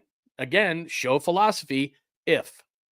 Show philosophy if, as in if your team has questions. If my number 2 starter, if my number 3 starter, if my number 4 starter, if my number 5 starter, if my catcher hits, if my first baseman, if my second baseman is as good as he was last year in flashes, Tyler, if my left fielder is more my first half Ramos than my second half Ramos, if my center fielder coming off a major injury, who really is a great guy with a tremendous smile, but didn't show enough in his first year, even though I signed him for $112 million, if my center fielder, if my right fielder is more up than down in his peaks and valleys offensively, great defensive guy, if philosophy of the show, if your team has a lot of ifs, you're not going to be very good. The Dodgers don't have a lot of ifs. The Chiefs don't have a lot of ifs. The Eagles don't have a lot of ifs. When the Niners are healthy, they actually don't have a lot of ifs. The Warriors have a lot of ifs. If Jonathan Kuminga, if Steph could stay healthy, if Draymond doesn't blow up, if your team has a lot of ifs, your team's got a problem, or many. And the Giants have a lot of ifs. And I'm not putting this on Buster for 1 second. They said to him, you can have one toy. You can have one big shiny toy this offseason. That's it. Okay, are you sure this is the one toy you want? Because this is it. This is the only money we're spending. But I told Willie Adames that we were going to spend more. I told him we were going to get better players. Sorry, I told you. Only one shiny toy. Not more than one. Even if it's cheap shiny toy like Jack Flaherty, don't care. All right. That's it. Lots of tangents today. I apologize. If. Yep. Jacob, I see you there. If. That's not a good thing. John Lund will sing like a canary bird. I know. All you guys got to do is like bring up something. And then I'm like, bah, bah, bah, bah, bah, bah, bah, bah. Oh, my goodness. All right. We did it well today. That was a good time had by all, I believe. Needle Nose Ned. This is great stuff. KD and Braun. Yeah, look, there's going to be some rumors over the next 2 days that LeBron's going, okay, this ball ain't big enough for the both of us. So we'll see. We'll see. Maybe something crazy will happen. Maybe they'll get LeBron. Maybe Joe will say to hell with it. Did I play this for you today? I said I played this on Friday or Saturday, and Steph's just depressed. I made a comment pregame that just considering where you are, and so like it's unwise to at least just stay pat. Obviously, Mike's going to make the choices. We've had these conversations. No, he's not. But are you? Joe is. Something happens. It's not for me to make those decisions. I mean, I want to win. So whatever it means to do that. Your second. Put me back on the stage there. First of all, Steph's really depressed, and I feel bad for him. That was before the Luka trade. Before. Imagine Steph after, or Kevin Durant after. Some of these older guys who are just like, can we just get... And then I told we've been saying this for weeks. The 3 old man teams. What are the 3 old man teams going to do in the West? The Suns, the Warriors, the Lakers. The Lakers did it again. They pulled a rabbit out of a hat. Thank you, Mavericks, with the inexperienced owners. Really appreciate it. Really appreciate it. Thank you for securing us for the next 12 to 15 years. That's where people don't get it. They're like, huh? What is Len talking about? This was my show cover yesterday. Mavs ruined the NBA. And it's not because Anthony Davis is bad. It's because the people who get it, you just gave the Lakers 12 to 15 years of relevancy on TV, on the court, off the court, all of it. Don't you get it? They're going to invade our arenas again. They're going to wear those starter jackets and dumb hats and Magic jerseys and Kareem jerseys and Kobe jerseys. They're going to be back. It was just a reprieve for a minute. The Warriors had this great run, and we didn't see nearly as many Laker fans. Now they're going to invade the place, and everybody's going to sell their tickets again, and it's going to be the Lake Show time and time and time again. That's why. All right, that'll do it. Great time had by all today. Much appreciated you hanging out. One last time, please make sure you subscribe. John Lund Unleashed. JohnLundUnleashed.com is where everything is. the YouTube page, John Lund Unleashed Pod. Thank you for watching there. Please put your alerts on because we'll have more to say. And look, it's NBA trade deadline time. So maybe the Warriors will make a move. We'll have to do an emergency show and write about it and all those kind of things. And if you don't have your alerts on, you're going to miss it. You don't want to do that. So anyway, there you go. That is the show for a Monday. Had a good time, and we covered everything. Later on today, I'll do a story of the day. I'll do a deeper dive into this Myles Garrett news that he has requested a trade from Cleveland. And if it makes sense, well, not makes sense because it does make sense for the Niners, and the Niners will go after it. But I am going to make some calls, hit some texts. Tomorrow, we'll get some more guests on. A lot of people were around the NBA. We're kind of busy today, but we'll get some guys from the NBA. And tomorrow, it starts from New Orleans. We will have live reports from New Orleans in the Super Bowl. We have George there right on Media Row, and I told him he had to do a bunch of video and walk around Bourbon Street and give us a feel of the Super Bowl. This is the first one I've missed in 15 years. I want to cry. So we're going to live vicariously, you and I, through him this week because New Orleans is the best Super Bowl city, bar none. So we'll do all of that the rest of the week. Have a tremendous Monday. Thank you, as always, for hanging out. Much appreciated. Subscribe, do all those things, the podcast, Apple, Spotify, and for everything wrapped into one little nice package, JohnLundUnleashed.com. Have a great Monday. Thanks for hanging out with John Lund Unleashed. We'll try to be better next time, though I wouldn't hold my breath. Please like and subscribe on the John Lund Unleashed Pod YouTube channel. Watch live shows weekdays at 8 a.m. on YouTube, Instagram, and X. And make sure to have your alerts on for shows throughout the day or night. All things Lund can be found at JohnLundUnleashed.com. JohnLundUnleashed.com. Goodbye!